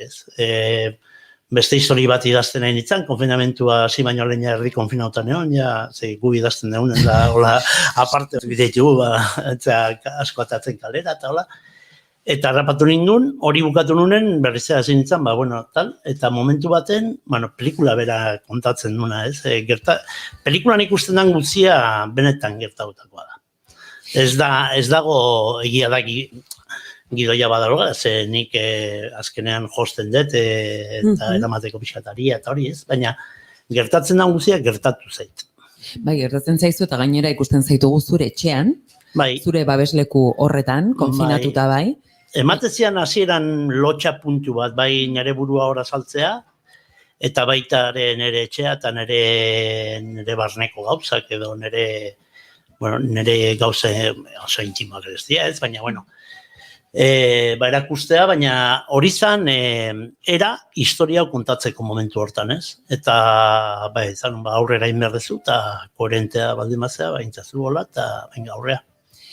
Gainera, pandemiak nik uste den hori pasatu zaigula, alegia, heldulekurik gabe utzi gaituela. Ez da, iritsi izan pandemia zaplasteko hori, eta akaso sinistuna dena, edo erlijio bat jarraitzen duena, beti ere badauka non begiratu, edo non islada jarri, edo atentzioa. Baina, akaso beste toki batean aurkitu duzula esan genezake? Hori, egia da, erlijioa aipatu dezuren, etorri zaiz burura, nola izan dena, nik hor neukan urren historia, hor zehon, da ipuina hor neukan, da irudi pila bat grabaduta, ordurako elkarrizketa batzuk grabadutan eskaina Pablo berarekin, hori, eta irratian entzun, Martin Caparrós hori esaten, garai baten helduko genuela holako egoera baten erlijioari, baina gaur egun nora heldu, eta esan igual itzaki politia da aurkezteko erraldoi hau, eta nik uste beste alde batetik ikusita izan daitekela gizon hau, edo pertsonaia euskal mitologian falta den pertsonai bat. Gizona ize pasatzen urtzenekin? Nik itxialdi garaian oso famatu egin zen, ezagit hartu zineten edo, Netflixen eta behintzat bazegoen pelikula bat Kontagio deiturikoa, eta jende askok ikusizun, Gaia bazalako pelikulan, hoen dela urte batzutakoa zen, baina Gaia bazan, virusa eta horrelakoak eta gerora, egin dute ezagit Movistarrek, edo egin du beste serie bat baita itxialdiari buruzkoa, eta nik orain arte, eta hemen noiz baita edo komentatu izan du dau, enun nere buruak gai ikusten, orain itxialdiari buruzko zerbait ikusteko. Esaten ulako, hau da, ez dakit, oso gertu... Aztu nahi dudan zerbait agian. Oida, eta oraindik oso gertu daukadan zerbait. Eta urtzen ikusten hasi nintzen, eta izan zen benga ez. Ikusi behar dut. Eta hasi nintzen, eta itxialdia eta liburuak, eta ze sentsazio ezagunak. Baina gero... Ez da itxialdean geratzen. Ulertzen dut, niretzat itxialdia aitzaki bada urren filosofi hori aurkezteko nola baitez. Eta itxialdia da egoera ni aktore de pertsonai bezala eramaten hauena, ikerketa batera, ikastera pixkat urari buruz, eta zer dagoen horatzean, eta pentsatzea sakonki, zer egiten egian geure buruekin, ez? Eta planetarekin, eta leheno komentatzen genuen hori, konfinamendua ere akaso baita balioen konfinamenduan, ere bizigarrela esan genezake aspaldi, pandemia zaratago, ez? Eta hori baita nik uste horren inguruan hitz egiten dela. Ze itsasoa eta kontzientziaren arteko loturaz hitz egiten da, hau da, itsasoa bihotzeko kontzientzia balitz bezala, eta zergatik heldu horri? Nondik jaiotzen zaizu? Ez dakit, nik Pablo Azko ezagutu nuen, da berarekin hasi nintzanen, alde batetik irakurri nuen ipuina, eta gero zintzen berarekin berriketan, da berak kontatzen zizkean gauzak eta filosofia, hori 170 uragea, gizonezko danak, planeta bera ere 170 ura da. Urak bere zikloa egiten du, itsasoan dago, itsasotik zerura joa, eta berriz ere ura dator bera, eta ur hori beti berdina da, gure 170 ura baldimagea ur horren parte da, gure 170, eta guai baldimagea kutsatzen nolabait ezateko itsasoa geure burua kutsatzen egia, ez? Eta holako pentsakerak, askon betxarazi egitezian, eta pixkanaka, egia da, bera atzetik egontzala pixka demora guztia esaten, egin behar deu, eta nizaten, nahi gustatzen zaidan, egia esateko, uren filosofia, eta bera esatena da, geratu egin behar deu. Ezin dugu demora guztian egin jarraitu, ez da geratu egin behar deu, eta nik esaten nian, noiz ingo du pelikula, nik eski ikasi diaz filosofia, geratu egin behar deu. Aitzaki ona, ez? Baina egia da, badala zerbait kontatu behar dana, eta pixka eta hausnartzeko badio norbaiti, niri aukera eman dit, asko sartzeko mundu hortan, eta ez da pelikula bakarrik geratu, ze pelikula ondoren jarraitu dute gehiago Goyo Iturregi azaltzen dana pelikulan, izan dako liburuak irakurtzen, El Caos Sensible, eta da mundu bat ikaragarria, baina ez bakarria ura haizearekin sartzen da El Caos Sensible ere, eta esplikatzen ditu nola sortu dira gure barneko hainbat belarriko zulo horiek eta ze forma dituzten da itsasoare eta urak korrenteak ze forma dituzten da gure esur batzu ze santzekotasuna duten uraren remolinoak eta sortzen diren da mundu bat oso berezia eta oso interesgarria eta zuk esan dezun bezala lehen eta historialariak esaten duen bezala beti itsasoa hor dauka, baina bizi izan gea itsasoari bizkarra ematen, ez? Nik uste eman behar digula arpegia eta lotxa pixka sentitu zeiten egian, ez? Baiz, ez da berdina gainera lurrarekin dugun erlazio hori, beti ere gaina menpekotasun baten oinarritutako erlazioa da, ez? Zeinena izan lurra, gudak ere etorri dira horren ostean, gizakien esklabotasuna. Jabetasuna, ez? Eta Pablok esaten duen bezala, eta ni hortan ados nago gu hemen pasaran gaude. Gurea ez da ez zer hemen. Izan lehike daukau terreno bat, eta pentsatzen guria dala, gu hemen gaude, eta gu jutean terreno hori hor jarrituko du, mendi horrek hori jarrituko du, itsasoare bai, eta hemen utzi behar deguna, datorren antzat, gutxiki jaginan beti zaten, nunbaitea joten mazera utzi zegoen bezala edo hobeago. Eta ez gea hori egiten nahi gure mundu honekin ez. Ez, mendira joaten ginenean, edo zer gauza beti gainea, poltsa bat eramaten zenuen, ez bertan usteko, baizik, eta arkitzen zenun zabor guztia, etxera eraman, eta akaso ez, birziklatzeko agian kontzeptu hori sartuta ez genuen, baina bazegoen, ez, beste ez dakit errespetuko, ez, ama lurrari eta itsasoari. Ama lurrare da beste gai bat oso interesgarria pelikulan azaltzen dana, eta Amaura politiago hil. Gaur egun ja pelikulan hausnarketa horren ondoren eta pixkatiko zizkio ez, esaten duen bezala, 170 ura baldimagea eta 130 lurra izango litzateke, uragea lurra baino gehiago eta lurrearen jabetasunetik dator gatazka guztia eta itsasoa nola ezin duen eukiz, itsasoa ezin da ezin da zatitu, edo zatitu, ez? Itxasoa muitzen da demorzian, batez beste dagoa, eta... Bai. Gauza da, nire atentzioa deitu nau, eta hau ere bai, esan barra daukat, eta da, hitz egiten dela energia femeninoaz, itxasoaz, ez? Badagoela hor zerbait oso boteretsua, beti ama lurra esan izan dugula, baina beste energia hori ere hor dagoela. Esango nuke ere bai, ilargiarekin adibidez, ez? Hilerokoa, zin itxasoa duen lotura ere bai, hori nik uste emakumeok bai sentitzen dugula, ez? Baina hemen adibidez erraldoia gizona da. Bueno, bai, hola da.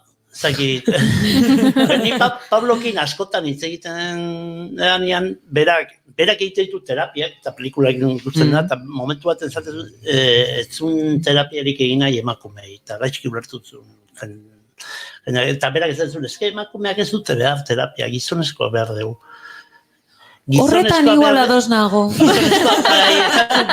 Gizonak ea gatazkan gaudena demora guztian, eta berak ezaten du, pena handia ematen diola baita ere, emakumea gatazkan sartzen nahi dalako asko eta hori, baina, ikuspegi berea da, ez? Berea da ipuina eta egia da, gizonezkoa, jainko bat balitz eta ez, jainkoak ez dute sexorik eta...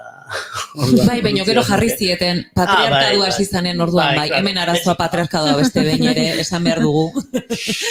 Baina, adibidez, urtzen egin zenuenean, eta aldearen 90% zarauztarra izan zen. Bai, Pablo bera zarauztarra da, eta niri gerturatu zitzaidanen proiektuarekin edo ipuinarekin, zantzean, eta nahi izatik, eta ezkei zauztarra iz.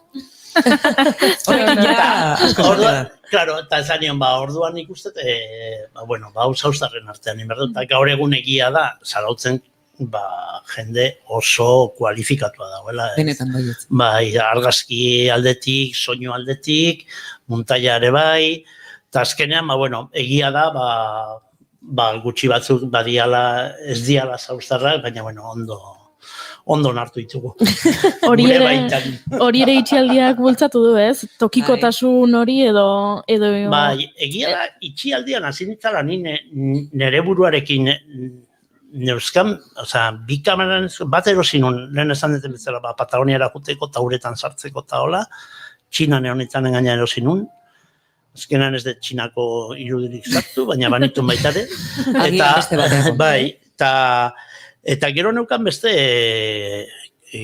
kamera bat poltsikokoa, hola, pocket, lumiz, kompaktu hori. Eta zinitzan horiekin grabatzen, Javi Agirre eta Txarlik eta kamera diez, eskatu beharruan kamera bat, nola bai bialduko denean, baina ez zuan berdin izango, porque azkenean, kalidadea inkaskarra ematen du, nik uste ondo datorkiola baitare kontatzen egean ari, ez? Naturaltasuna eta xarma puntu bat ematen dira. Bai, porque azkenean da, hori. Eta zinitzan hori, nire burua grabatzen, montatzen, eta oso kaskarra izan naiz beti montaje egiten, baina konturatzeako 2 ordu neuzkan grabatuta.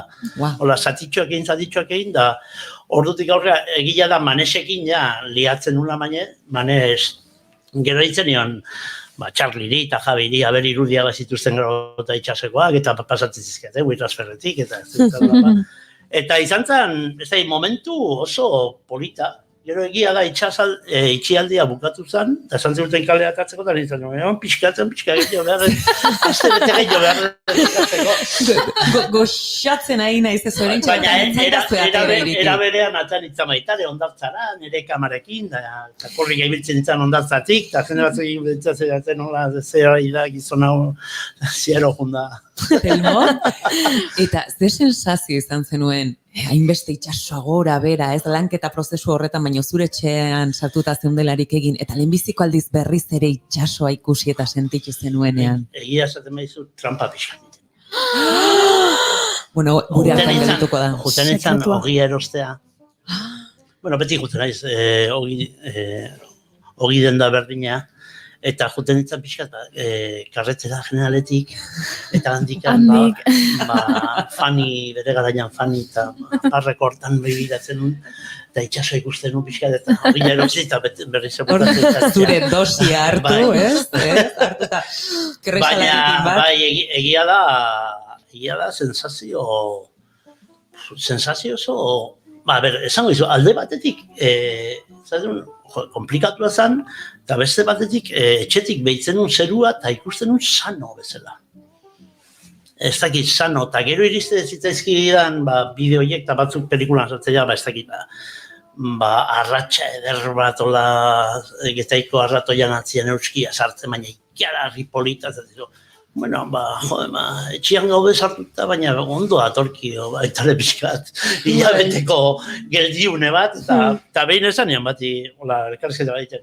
Uste, urtean, hilero etxian nengo bagina danak ezer zapustu gabe, igual hobeto ongo zala dena. Gauza bera pentsatu nuen, eta ni horren aldekoa izango nintzateke, naiz eta horrek zer suposatzen duen, Bai. Egingo bagenu, egin behar dugun egunerokoan, egingo bagenu, ezta? Eta horren inguruan ere urtzen, nin ateratzen da ez da filmean, gogoeta bat egiten du, baino ardurara ere eskaera bat, ez? Egiten du, favorez arduratsuak izan zaitezte. Bai, eta... lehen komentatu ezuna, baita ez, lehen jute inala mendira poltsakin, ni hasi naiz. Hasi zara berriz ere? Hasi naiz berriz ere poltsakin juten mendira, eta itxasertze da, eta nago kanpaina bat egitekotan, hemendi botatzen dut, norbaitek nahi badu egitea, daukat eslogana eta gutxi. Bota, zemen jendea oso proaktiboa da. Eta da, makurtu eta jaso. Makurtuk urdaka baitare. Makurrako. Urtu. Eta jaso. Ze asko, gaur egun ikusten ditugu, gaur ebendi buelta ineu, ezagit, zaruztik sumairaino, eskitsutik gora eta hori, eta ikusten dira maskarillak, plastikoak, eta beti, enola daun, ez dugu hartzen. Eta ni hasi nahi hartzen. Ni hasi nintzen, ni duela urte batzu hasi nintzen ere, berriz ere. Zinemaldiko azkeneko edizioan, zinemira saiean, estrenatu zenuen, eta Greenpeaceko lurra saria eraman zenuen. Gainera, bigarren aldiz, edantzarekin baita jaso zenuen. No, ari zara, aktivista, ekologista bide horretan, zure pausu handiak ematen. Nei, zariak ematizkiat eta hartu itaitu. Makurtuta jaso. Hartuta, eta jaso. Egia ezan, posa handia ez, egia da, bigarren aldiz, eta urrekin garazi berezia egin zigun, ze urrekin lurra saria jasotzea, garazi berezia egin zigun. Hori pentsatu nuen, lurra beharrean ez, ura saria izan balitz. Baina, bueno, urte da mezkidu hemen ama lurrarekin da. Alare, zea proposa... Igual aldatuko dugu enen baten da ama ura. Igual. Zea proposa zinemaldia eta kursala eta inguru hori. Itxaso ondon. Ondoan eta itxasoa amararaino iristen zen bere garainean, beraz itxasore hor dago, Bueltatuko da, esate dute. Bueno, bueltatuko da, bai, eta gutxien espero dugun momentuan gainera. Masaru Emotoren esperimentua jarraituz, kontatu iguzuela pixkat labur, zertan datzan, eta kontatu iguzu zure aguakateak zemuz dauden. Ikiaragarri daude.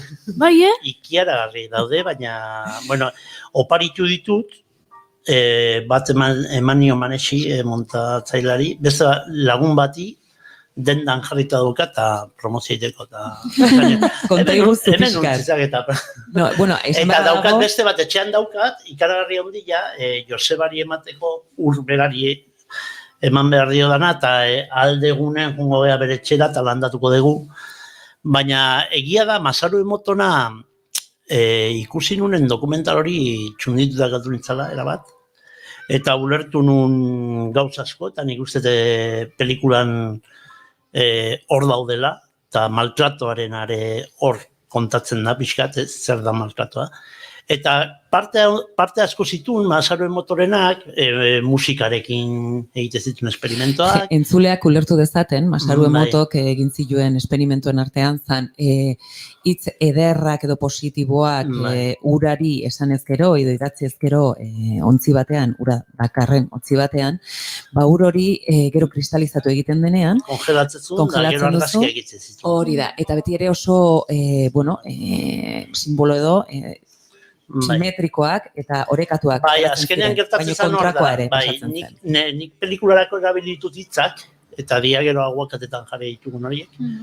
eta berak egiten zituen esperimentu baita musikarekin. Eta gertatzen zana da, bai hitz polita edo musika ederra jartzerakoan, ur horrek argazki egiterakoan behin kristalizatu ondoren, argazki oso politiak eta bitxiak atatzen zian, hitz polita baldin mazian, eta hitz itxusiak baldin mazian, tipo kabroia eta ogorrotoa eta olako hitzak, oso argazki itxusiak atatzen zian. Formak, azkenean zian uraren formak, erabat itxusitzen zian. Eta ni horrekin konturatu nintzen, ze mina egin dezakegun, konturatu gabe aldameneko haiz, 160 ura baldin bagea, jasotzen dugu hori,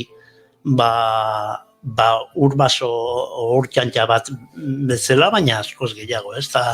Eta hor ulertu nun baitare, hori, ezaten duguna, ez? Maltratuare hor azten dela, eta askotan konturatu gabe ez ditugun gauzak zen mine indezaken. Eta gure buruari ere, zemat aldiz, ze kalte egiten diogun, da ze itxusi hitz egiten diogun gure buruari, ez da? Eta gero hortik nola datozen askotan, gaixotasunak ere, eta ez bakarrik burukoa. Gero hor beste badago, triodo ospankekoa, nola ezaten duen, ez? Baitare kantzerra eta etzaiola bat arritzen, mundu hontan handitzen dikoaz parte batzuk eta beste batzuk gutxitzen, ekonomiari buruz aidanen hitz egiten, eta gorputzean gertatzen zaiguna kantzerra hori dela, ez, parte batzuk gehiegi hasten dienen da beste oso gutxi ez. Eta gure bizitza hontan gerotzen ari da ekonomikoki hori. Bai, berak esaten du gainera, iritsi garela momentu bateran, ezin dugun gehiago ekoiztu, ez dala hori, ez? Guk egin beharko genuken hori. Jarraitzen dugu, bai. Suntxituz, txikituz, eta gure artean bakarrik ez, bera. Beste bat esan behitzu, pelikulan azaltzen da, euskararekin lotura daukan momentu hori urrarena, baina gaur ja naizen nola gauden, eta euskitzek esaten du bezala naiz, aiz, ura da, iz ere itxasoa dela. Iz itxasoa da? Noski, horregatik izurdea adibidez? Ni naiz, aiz, ura da. Ze polita! Ze polita! Bueno, hau opari bat izan da. Bapatekoan entzule guztientzako eta guretzako, hemen gaudela. Vibrazioa nabaritzen dugu eta forma politxak egiten ari gara, gure barne ura horretan. Neko txarrikitzitu bezalare. Bai. Hemendik gutxira, zinemaetan izango dugu ikusgai, ez da? Noiztik aurrera, Telmo? Gure asmoa da, 22an egingo dugu estreno berezi bat salautzen zen, salautzko udala, eguneko hainbeste lankide zauztarrak izanik eta babestu digu nolabait eta eskertzekoa da, ze pandemia garaian oso gaizki pasa dugu gure sektorekoak eta pixkat, salautzko udala pixkat bultzada bat eman digu, alde hortatik, eta konpromisoa genuen beraiekin egiteko estrenoa, eta 22an egingo du zarautzen, eta hortik aurrera, nik uste ja zinetan hasiko ala, pentsatzen ere Donostian eta 29tik aurrera ikusteko aukera izango ala, eta gero hemendikan,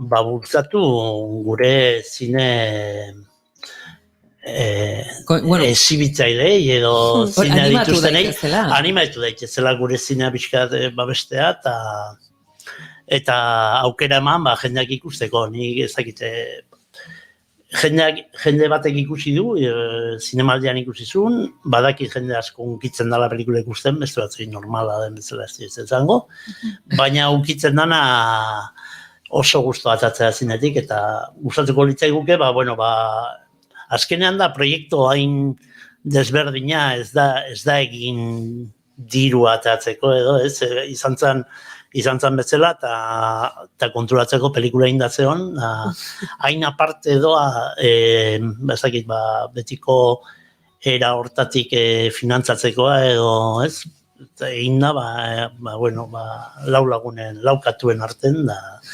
Eta asmo horrekin batez ere, jendeak ikusi ezala, eta ematen badu pixkat hausnarketa egiteko, eta norbaiti laguntzen badio, ikusteko gauzak bestera batea, ongi etorri, eta bezik ez da. Hori da, azti bat izan daitekela, ez? Bai. Gauzak bestera batera ikusteko ate bat. Bai, hori da, azkenean, ez? Neri balio izan dit, ikerketa honek, ikuspuntua edukitzeko gauza askotaz, eta lagungarri baldima da beste batzuentzat, beste mundu hortan murgildu, eta beste ikuspegi batetik ikusteko gauzak, ongi etorri. Hori da. Eskerrik asko, Telmo. Zuei, zuen arretagatik. Bertaratzeagatik, beti gustatzen zaigu eta hemen energiaz hitz egiten dugunean, ez? Hemen sortzen dana ere, beste uin desberdin batzuk izaten dira, ez da? Beti ere... Gaur egun gainea dena zoomez da egiten ditugu. Dena hain urrutitik egiten da, gertutasuna. Hain impertsonala bihurtzen aitzaigu mundu hontan, behar dugula elkar begiratu eta elkar ikusi. Eskerrik asko eta esan bezala 22 aurrera estreinatuko da Urtzen, Zarautzen eta kaso hilen bukaeratik Donostian eta exhibitzaile guztiei badakizue jarri dezazuela favorez zuen zinema guztietan Euskal Herri osoan eta kanpoan bai. Claro. Itxasoa bezala toki guztietan egon dadila. Eskerrik asko, Telmo. Eskerrik asko. Mil esker. Haupa, Markel Nas, Kasernako abeslaria, eta gure gelditu da denborako esna kantu aurkezten dizuet. Hauxe dugu diskako kanturi konplexu zein boro bilena. Disfrutatu. Kaixo Gabon, 6, 7 litro izan dugu gaurkoan barnealdetik, Kantauri Xurialdean gehiago, 15, 20 litro ere pilatu da metro kuadroko, eta biharko osagaiak erne, bihar eguraldi euritsu honekin jarraituko dugulako, prezipitazio iraunkorra bihar frontea pasako da, baina iaia etengabe bustiko du, haziko du. Iratzar gaioan, kasierraren melodia, belarrian eunda 6.5 FM. Eguraldi lainotzua, hiriburuan zabaldu, egunkaria berritxarrak metorrian, beste bat zegoia. Piztuten ez da ezkaldu pizta.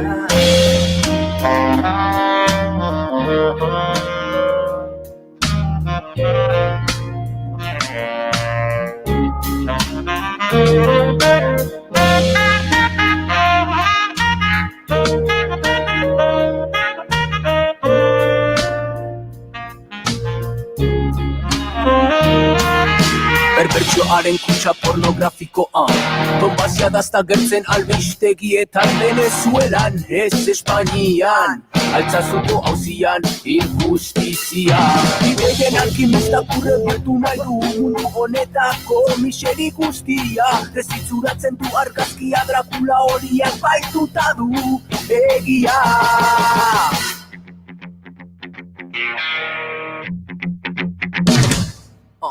Itzali argia piztu, fantasia fueron felices, comieron perdices Zorion baten alegoria, saltu nahi digute memorian Iragaketan, 21. mendeko droga, futbola Derbian atletik egola, euskal ondoko pola Marihuana eta alkola, garaile ibergola Partituan Esna, iratzen gaioan, kasernaren melodia Belarrian eunda 6.5 FM Eguraldi lainotzua, inguruan Esna, iratzen gaioan, kasernaren melodia Belarrian eunda 6.5 FM Eguraldi lainotzua, inguruan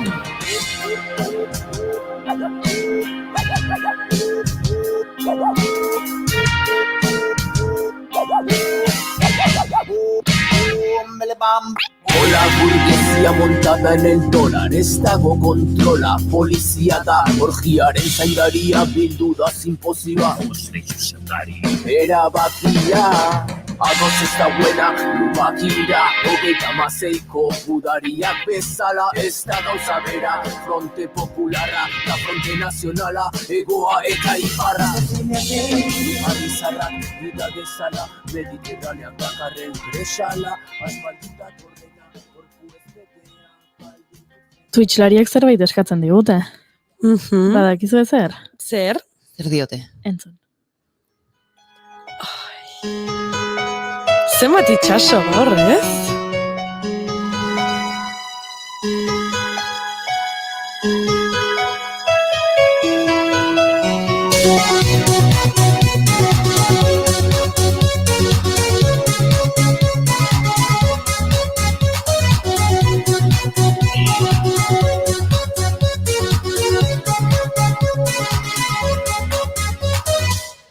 idoia, zer moduz.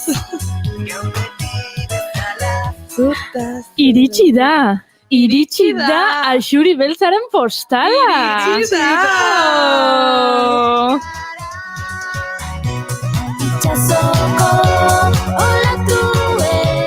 Irakurriko duzu, Amaia? Bai, noski. Polit-polita da gaina. A ber, izan. Ala dio. Atxaldez atxalde, kafeak binaka hartuz. Elkarren konpainia goxoz. Elkarrekin ikasiz, elkar xaxatuz. Lantaldearen parte sentitzeraino zaintzen gaituzuen hoiei besarkada potolo bat.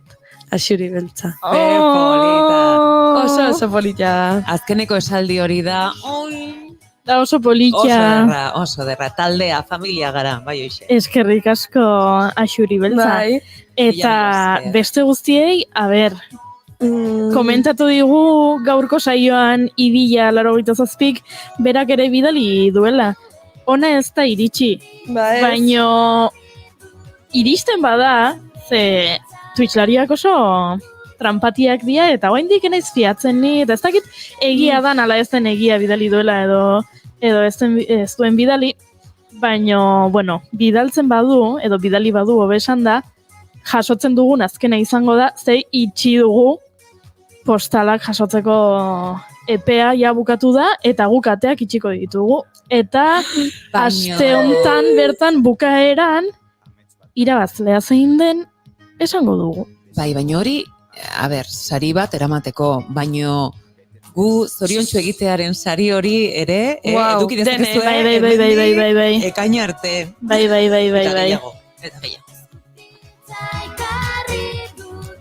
Eta Axuri Beltza lasai ze gu ere fijatu gea ea zigilloa nongoa ote den, ze hemen badaukagu misterioa nor da Axuri Beltza, nongoa da Axuri Beltza, zein da Axuri Beltza. Ba, esango dugu? Ba, imena emango dugu, ematen dizu, bai, hemen jartzen du, aber nongo zigillo den. Ba, Gasteiztik bidali diguz, Axuri Beltza. Baina esan du, herri txiki batetik bidali nunta. Ja. Gasteiz txikila. Gasteiztik dator zure postala, Axuri Beltza. Beraz, badakizue, adi egon aste hontan, ze hili kafe makina zeinen jasoko duen aste hontan esango dugu, eta badakizu ez dela zozketa, hau lehiaketa da. Beraz, guk aukeratuko dugu gehien gustatu zaiguna. Eta batzuetan besteetan baino pelota gehiago egin diguzue, beraz, agian batzuek aukera gehiago dute. Baino, badakizue. Axuri Beltza bidali zigun Berantevillatik. Bale. Ba, hementxe utziko dugu postalen kontua, ze urrengo erreportaiari heldu behar diogu. Bai, ze gaina kontatu behar diguzu zer dan hori. NTF o zer da hori. Oraintxe bertan.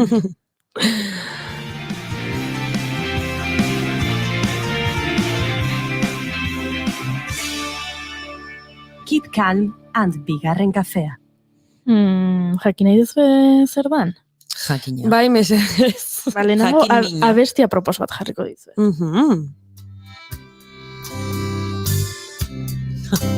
Txin, txin, txin, txin, diruaren hotza.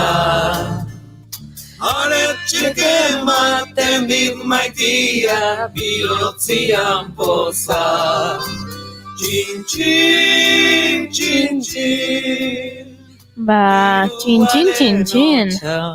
Diru kontuak aterako ditugu, jarriko ditugu mai gainean. Wow! Asteburu hontan behin eta berri zantzen ditu 3 letra, 3 izki. N, F eta T. NFT edo NFT, Non-Fungible Token. Irakurtzen aritu naiz, eta uste dut ulertu dudala zer den hau. Bada ez bada telebistako lehiaketetan bezala, komodin del publiko eskatuet. Ze seguro Twitchlariek ondo dakitela hau guztia zer den. Baina bueno, asingo geha, ezta? Axuri Beltzak esan du. Artearen moda berria. 3 hitzetan. Oso ondo. Ikusten nola komodin del publiko ni bada ez bada Pres nuen, baina, bueno, gu hasieratik hasiko gea. Badakizue hau zer den?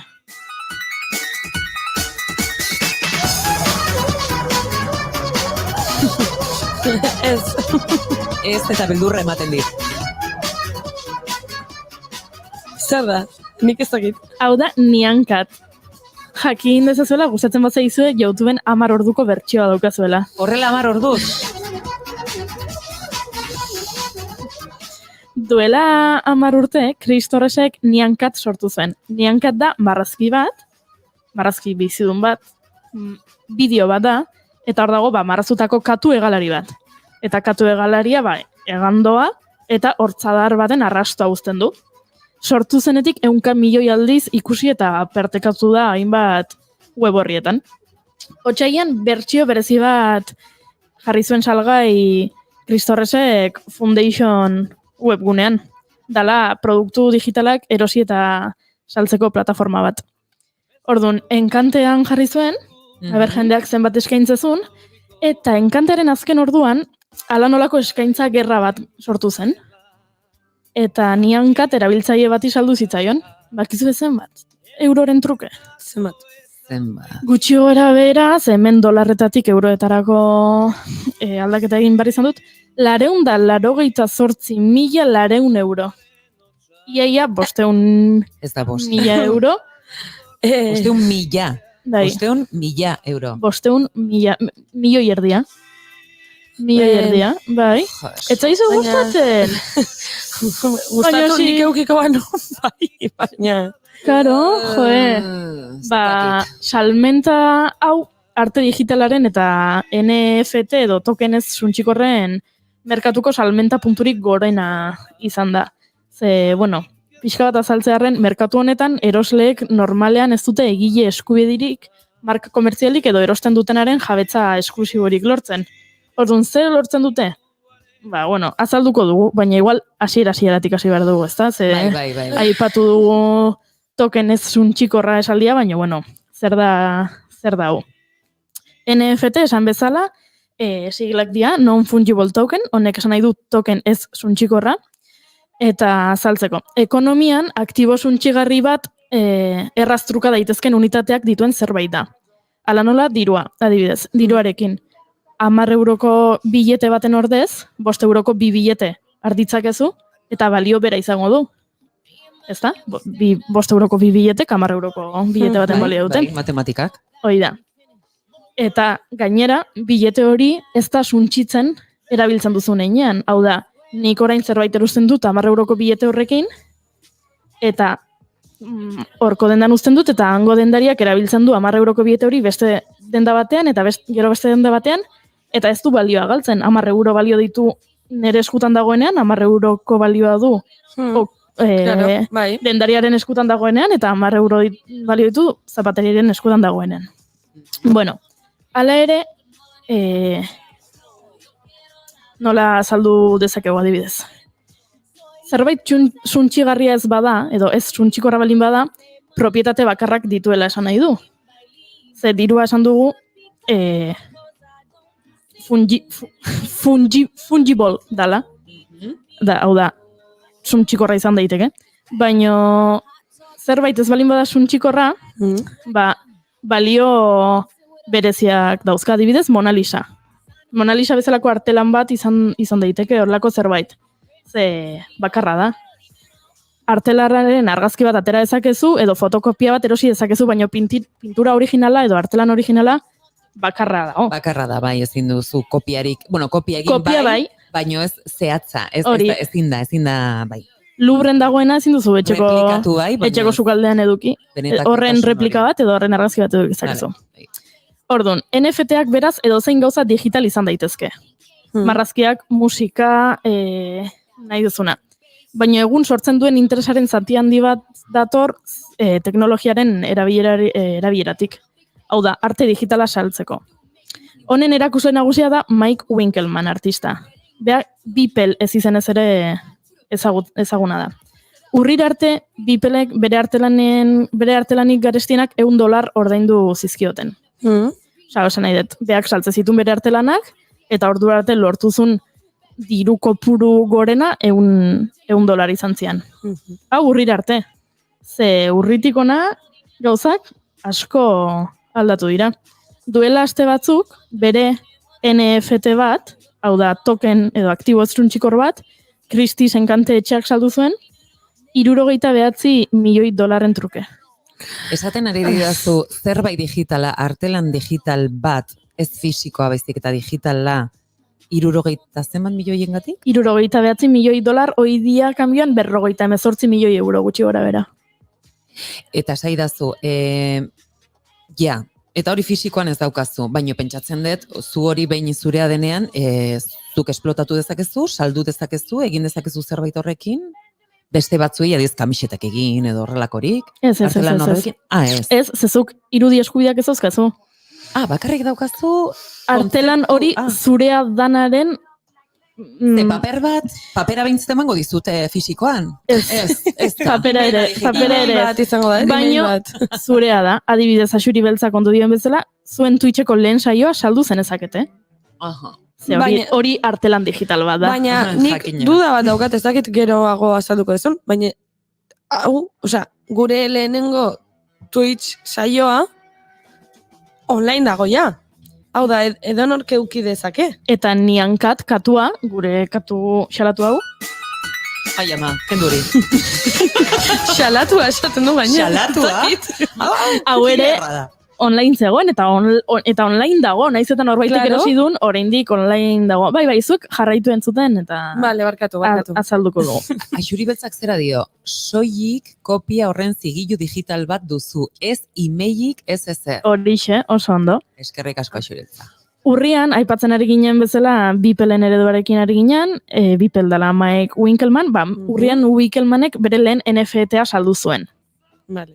$66,666 truke. Urrian izan zen. Baino merkatu hau azten ari da, asteburu hontan puripurian egonda, aipatu dugun bezala, bai, pentsa, urritik abendura zelako aldaketa. Abenduan $3,5 milioi lanak saldu zituen. Eta joan den hilean, jatorriz, urrian $66,666 truke saldu zuen NFT bat, berriz saldu dute 6,6 milioien truke. Zeiru itse zaizue. Ni gauza hauetan oraindik gaur egun galdu egiten naiz. Bai. Galdu egiten naiz, oso kontzeptu abstraktuak iruditzen zaizkit. Bai. Hau da, paradigma era bat aldatzen dutenak, ze artea, zer den ez den, ez da hori bakarrik ja, ez nolakoa den, ze esentzia duen, ze puntu arte diran modak, ze puntu arte, baina hau pasatzen da baita, berez, burtsan, ekonomikoki diruak balio bat du, denok, gizarte guztiak erabakitzen dugulako diru hori eduki behar duela, beraz, hau ere, antzeko zerbait izan daitekela? Hoi da. Ikusten ari gara, Beeplek egindako collage digital horietako bat, argazki asko dira batera, 500 argazki, hau salduzun urrian 66,666 truke, eta orain berriz saldu da milioi askoren truke, eta da collage digital bat, eta begira hementxe dago, eta nik indezaket hau deskargatu. Ematen diot hemen deskargatu egin dezakezu. Klik bikoitza eta deskargatu dezaket. Orduan, nik ere eduki dezaket artxibo hau, baino zaukazu zigilua jabetza ez da nerea, horixe da. Orduan, aipatzen ari ginen bezala. Salduzon lehenengo hau, collage digital bat zen, 500 egunetan ateratako argazkiekin egina. Ikusten ari gara. Eta ikusten duzuen bezala, guk ere deskargatu dezakegu hau. Orduan, ze lortu du erosleak? Bueno, esan bezala, NFT artxiboak blokekate batean bizi diren eta arte digitaleko lan baten propietatea egiezta dezaketen artxiboa bakarrak dira. Eroslek eskubide mugatuak lortzen dituzte ordezkatzen duten arte digitaleko lana erakusteko, baina zentzu askotan, komentatzen ari ginen bezala, fanfarreatzeko eskubideak soilik lortzen dituzu. Hori, eta aurrerago saldezakezun aktibo bat. Ze ikusi dugun bezala, Beeplen artelanak geroz eta garestegoak dira. Balio dute esateko hau nerea da. Honen jabea naiz. Axuri Beltzak dio, baina ez da izango kopia bera.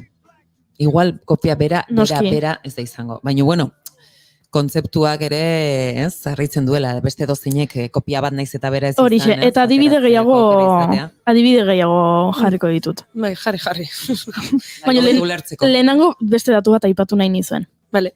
Esan dugun bezala, teknologia izugarri igo da azken asteetan, eta Winkelmann edo Beeple, inor baino gehiago, bera izan da azkunde azkar honen abanguardian egon dena. Gogoratu, bere azken lana, 58 milioi euro edo 69 milioi dolarren truke saldu zutela enkante etxean. Hori duela urte batzuk saldu zen moneten ninfeas lana, baino 15 milioi garestigoa da. Eta orain arte monet bat edukitzea, ez dakit, pentsatzen zarezu hau dela, saldu den gauza garestiena, moneten ninfeas baino 15 milioi garestigoa. Baina, aipatu dugu Niankat, aipatu dugu Beepleen artelan sorta hau, eta aste batzuk, duela hilabete batzuk, hau da Niankat saldu eta aste batzutara Grimes musikariak bere arte digitalaren zati bat saldu zuen, eta 6 milioi euro lortu zituen. Grimes da estatu batu abeslari bat, eta beha dago ezkonduta Elon Muskekin. Teslako sortzaile eta presidentea den Elon Muskekin. Elonek, ez dakit pozik ongo zan, esango zen, nire maztea ze ondo, hemen aida milioiak irabazten, nire gai hau interesatzen zait. Eta abesti bat ingoet. Eta abestia ere artea da, eta arte digitala izan daiteke, abestia saldu ingoet NFT bezala. Entzun nahi dezu abestia? Bai, a ber zirute zaizuen.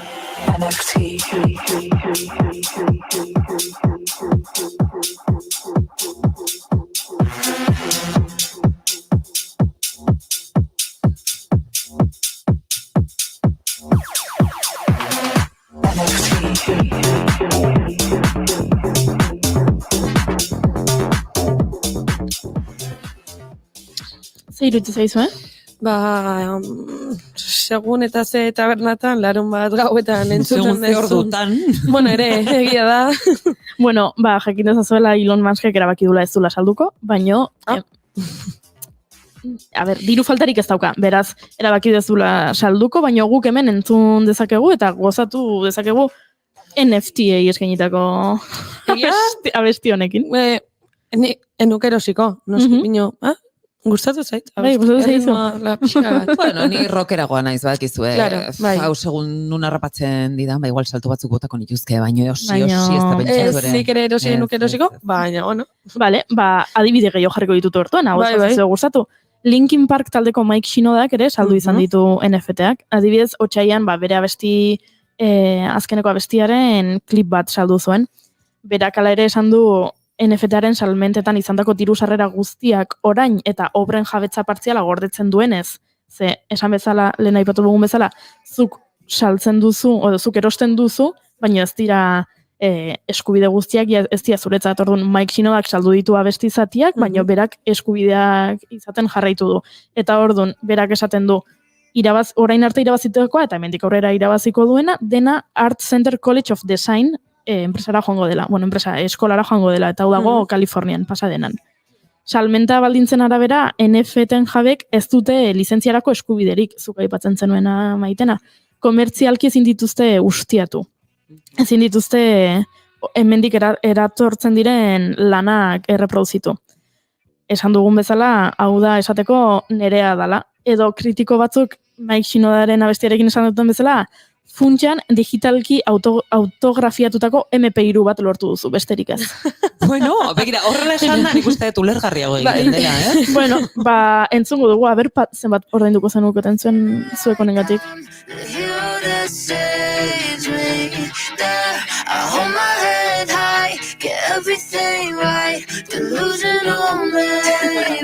Yo, this whole last year was a shit show. Just finding out now what I didn't know. Seems like each time when I get low.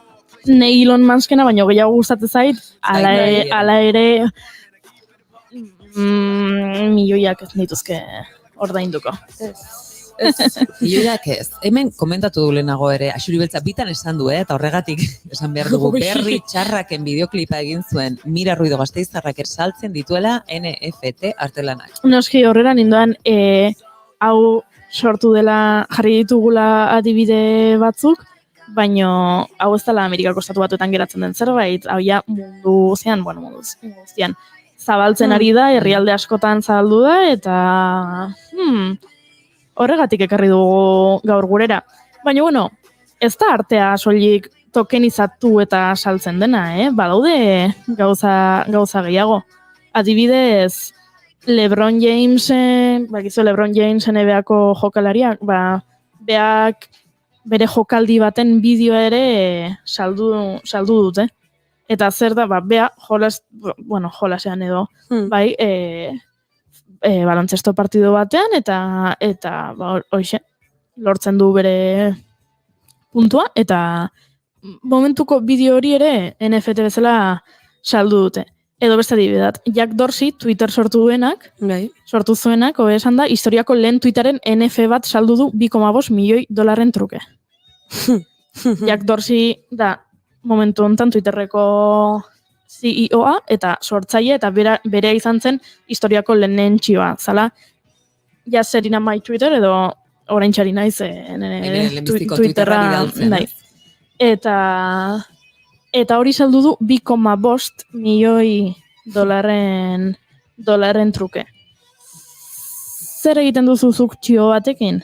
Ze txio hori, guztiok ikusi dezakegu, eta hor Twitterren dago, baina orain norbait Jack Dorsey ez dena, da txio honen Jack Dorseyren jabea. Zuek norbaiten txioa erosiko zenukete?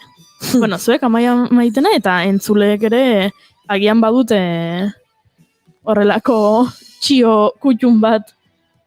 Bai, esaten badizut horrela ez datorkit ezer burura, baino guztionen inguruan ari ginela, zulen bizi esan Amaia, eta gero nik nire osnarketa bestela zapuztuko dizu momentu hau, bota.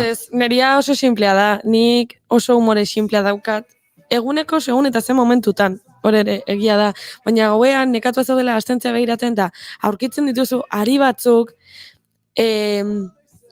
zeinek handiagoa bota, olako bat, nik hartuko nuke, ez dakit, imaginatu. Inoiz gertatu zeizun gauza lotxagarriena, adibidez.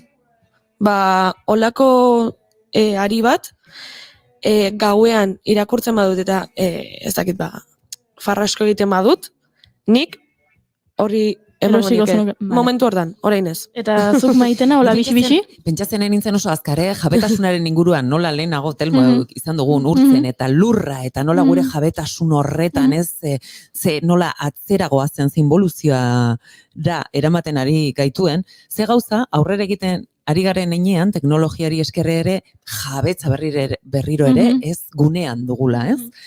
Hori da nere gogoeta. Jarraitu egingo dugu, azkeneko minutuetan murgilduko gara, gaur uretan murgilduta gabiltzatope, eta azkeneko minutuetan, txampon baten truke baino abestia proposagorik ez dut topatu. Beraz, jarraitu egingo dut, bida. A ber, txio erosi duenak adibidez, zertarako nahi du? Are gehiago, zertarako balio dute NFT-ek? Guazen bi ikuspegitatik aztertzera. Lehenengo ikuspegia, artista digital bat naiz. Azteko, zorionak. Artista digital bat balin bazara, oso ondo, oso arro gaude. Primeran. Baliteke NFT-ak zuretzat interesa izatea, ze lanak saltzeko modu bat ematen dizute. Bestela ez litzateke merkatu handirik izango zuretzat. Arte tradizionalarentzako merkatuak badaude, enkantetxeak daude, eta, merkatu beltzare hor dago, baino, sticker edo pegatina digital baten ideia bikaina bururatzen zaizu. Neri bururatu zaizki batzuk. Nik uste denok uste dugula kriston ideia nahi ditugula. Orduan zeiten dezu, App Storean saldu? Inolaz ere ez. Ez, App Storean nola ezin dezu saldu. Beraz, NFT bezala saldu dezakezu. Gainera NFT-ek badute gaitu daiteken funtzio bat. Merkatu honetan, eguneko bat ordainduko diote artistari NFT-a saltzen edo eskuez aldatzen den aldiro. Eta ziurtatuko dute beren lana oso ezagun bihurtzen bada eta balio handitzen badu onura horietako batzuk ikusiko dituela. Hori, artistarentzat, zergatik izan daiteken onuragarria. Eroslea naiz. Kasu honetan. Artea erosteak onura nabarmen bat du. Gustatzen zaizkizun artistei ekonomikoki laguntzea albidetzen dizu. Eta hoi NFT-ekin erraza da. NFT bat erosteak oroar oinarrizko erabilera eskubide batzuk ematen dizkizu. Esateko irudia online argitaratzeko edo zure profilan irudi gisa jartzeko aukera. Gainera noski lehen esan dugun bezala fanfarroneatzeko eskubideak daude. Artearen jabezarela ziurtatzeko. Eta tira, badago hirugarren aukera bat ezin dugun aukatu eta gure entzulek aipatu dutena dala espekulazioa. Hau azkenean ikuspuntu desberdin guztietatik begiratu ezkero burbuia bada. Eta burbuiekin, a ber, zer gertatzen da burbuiekin? Pum! Eztanda egiten dutela. Epa, Prestatu den neukan, soio. Ze ondo gelditu den. Hoi da, eztanda egiten dute. Baina hemen benetako momentu deseroso eta polemikoa. Zalantzan jar daitezken balio artistikoko lan asko saltzen ari dira diru askoren truke. Antza denez, artisten lanak lapurtu eta enkantean jarri dituzte pertsona askok. Eta artista asko kezkatzen hasi dira gai honekin, baina bereziki badakizu hemen zein den kezka. Bota. Klima. NFT-ek kriptomoneta batzuek erabiltzen duten blockchain teknologia bera erabiltzen dutenez, azkenean elektrizitate asko kontsumitzen dute. Arazo hori arintzeko lan egiten duten pertsonak badaude, baina orain arte NFT gehienak berotegi efektuko gas asko isurtzen dituzten kriptomonedekin lotuta daude. Kasu batzuetan artista askok erabaki dute NFT-a ez saltzea edo etorkizuneko entregak bertan bera uztea klima aldaketan izan ditzakeen ondorien berri izan ondoren. Wow. Ze esan bezala hemen kriptomonetak bitcoina adibidez edo Ethereum dela erabiltzen dena NFT-ak erosteko hauek blockchain katean blockchain testu inguruan ulertu behar dira eta hau klimarentzat ez da batere onuragarria. Orduan, ze gertatuko da moda honekin? Ez dakigu. Baina... Ezin dugu esan ez, konstiente izan klima aldaketaren parte bat, ez? Gasen isurik eta hori dela, eta beti pentsatzen ez jakingo dugu hau beto egiten. Ez dakik banik, hainbeste... Horregatik, ez dakigu ze gertatuko den, baina jendeak beti eman izan dio balio emozional eta estetikoa ondasun fisikoei. Hala nola artelanei. Edo ez dakize jokalariren kromoari. Baina egia da, gauzak aldatzen ari direla, eta datozen gazteak ez dutela gu bezala pentsatzen. Noski. Eta jende egon da asko ordaintzeko prest artelan baten truke. Guain ikusiko dugu baliabide digitalek ere horrelako balioa lortzen duten, eta ea ez den hain erraza kopiatu partekatu edo lapurtzea. Eta hori NFT-i eskeri izango da. Beraz, entzuleak, azken segundoak ditugu, eskerrik asko entzuteagatik. Plazerra izan da. Eta beti bezala. Baina bihar arte. Bihar arte. Plazera baduze, 4:00 naiz irratian. Muxu asko, agur. Bihar arte.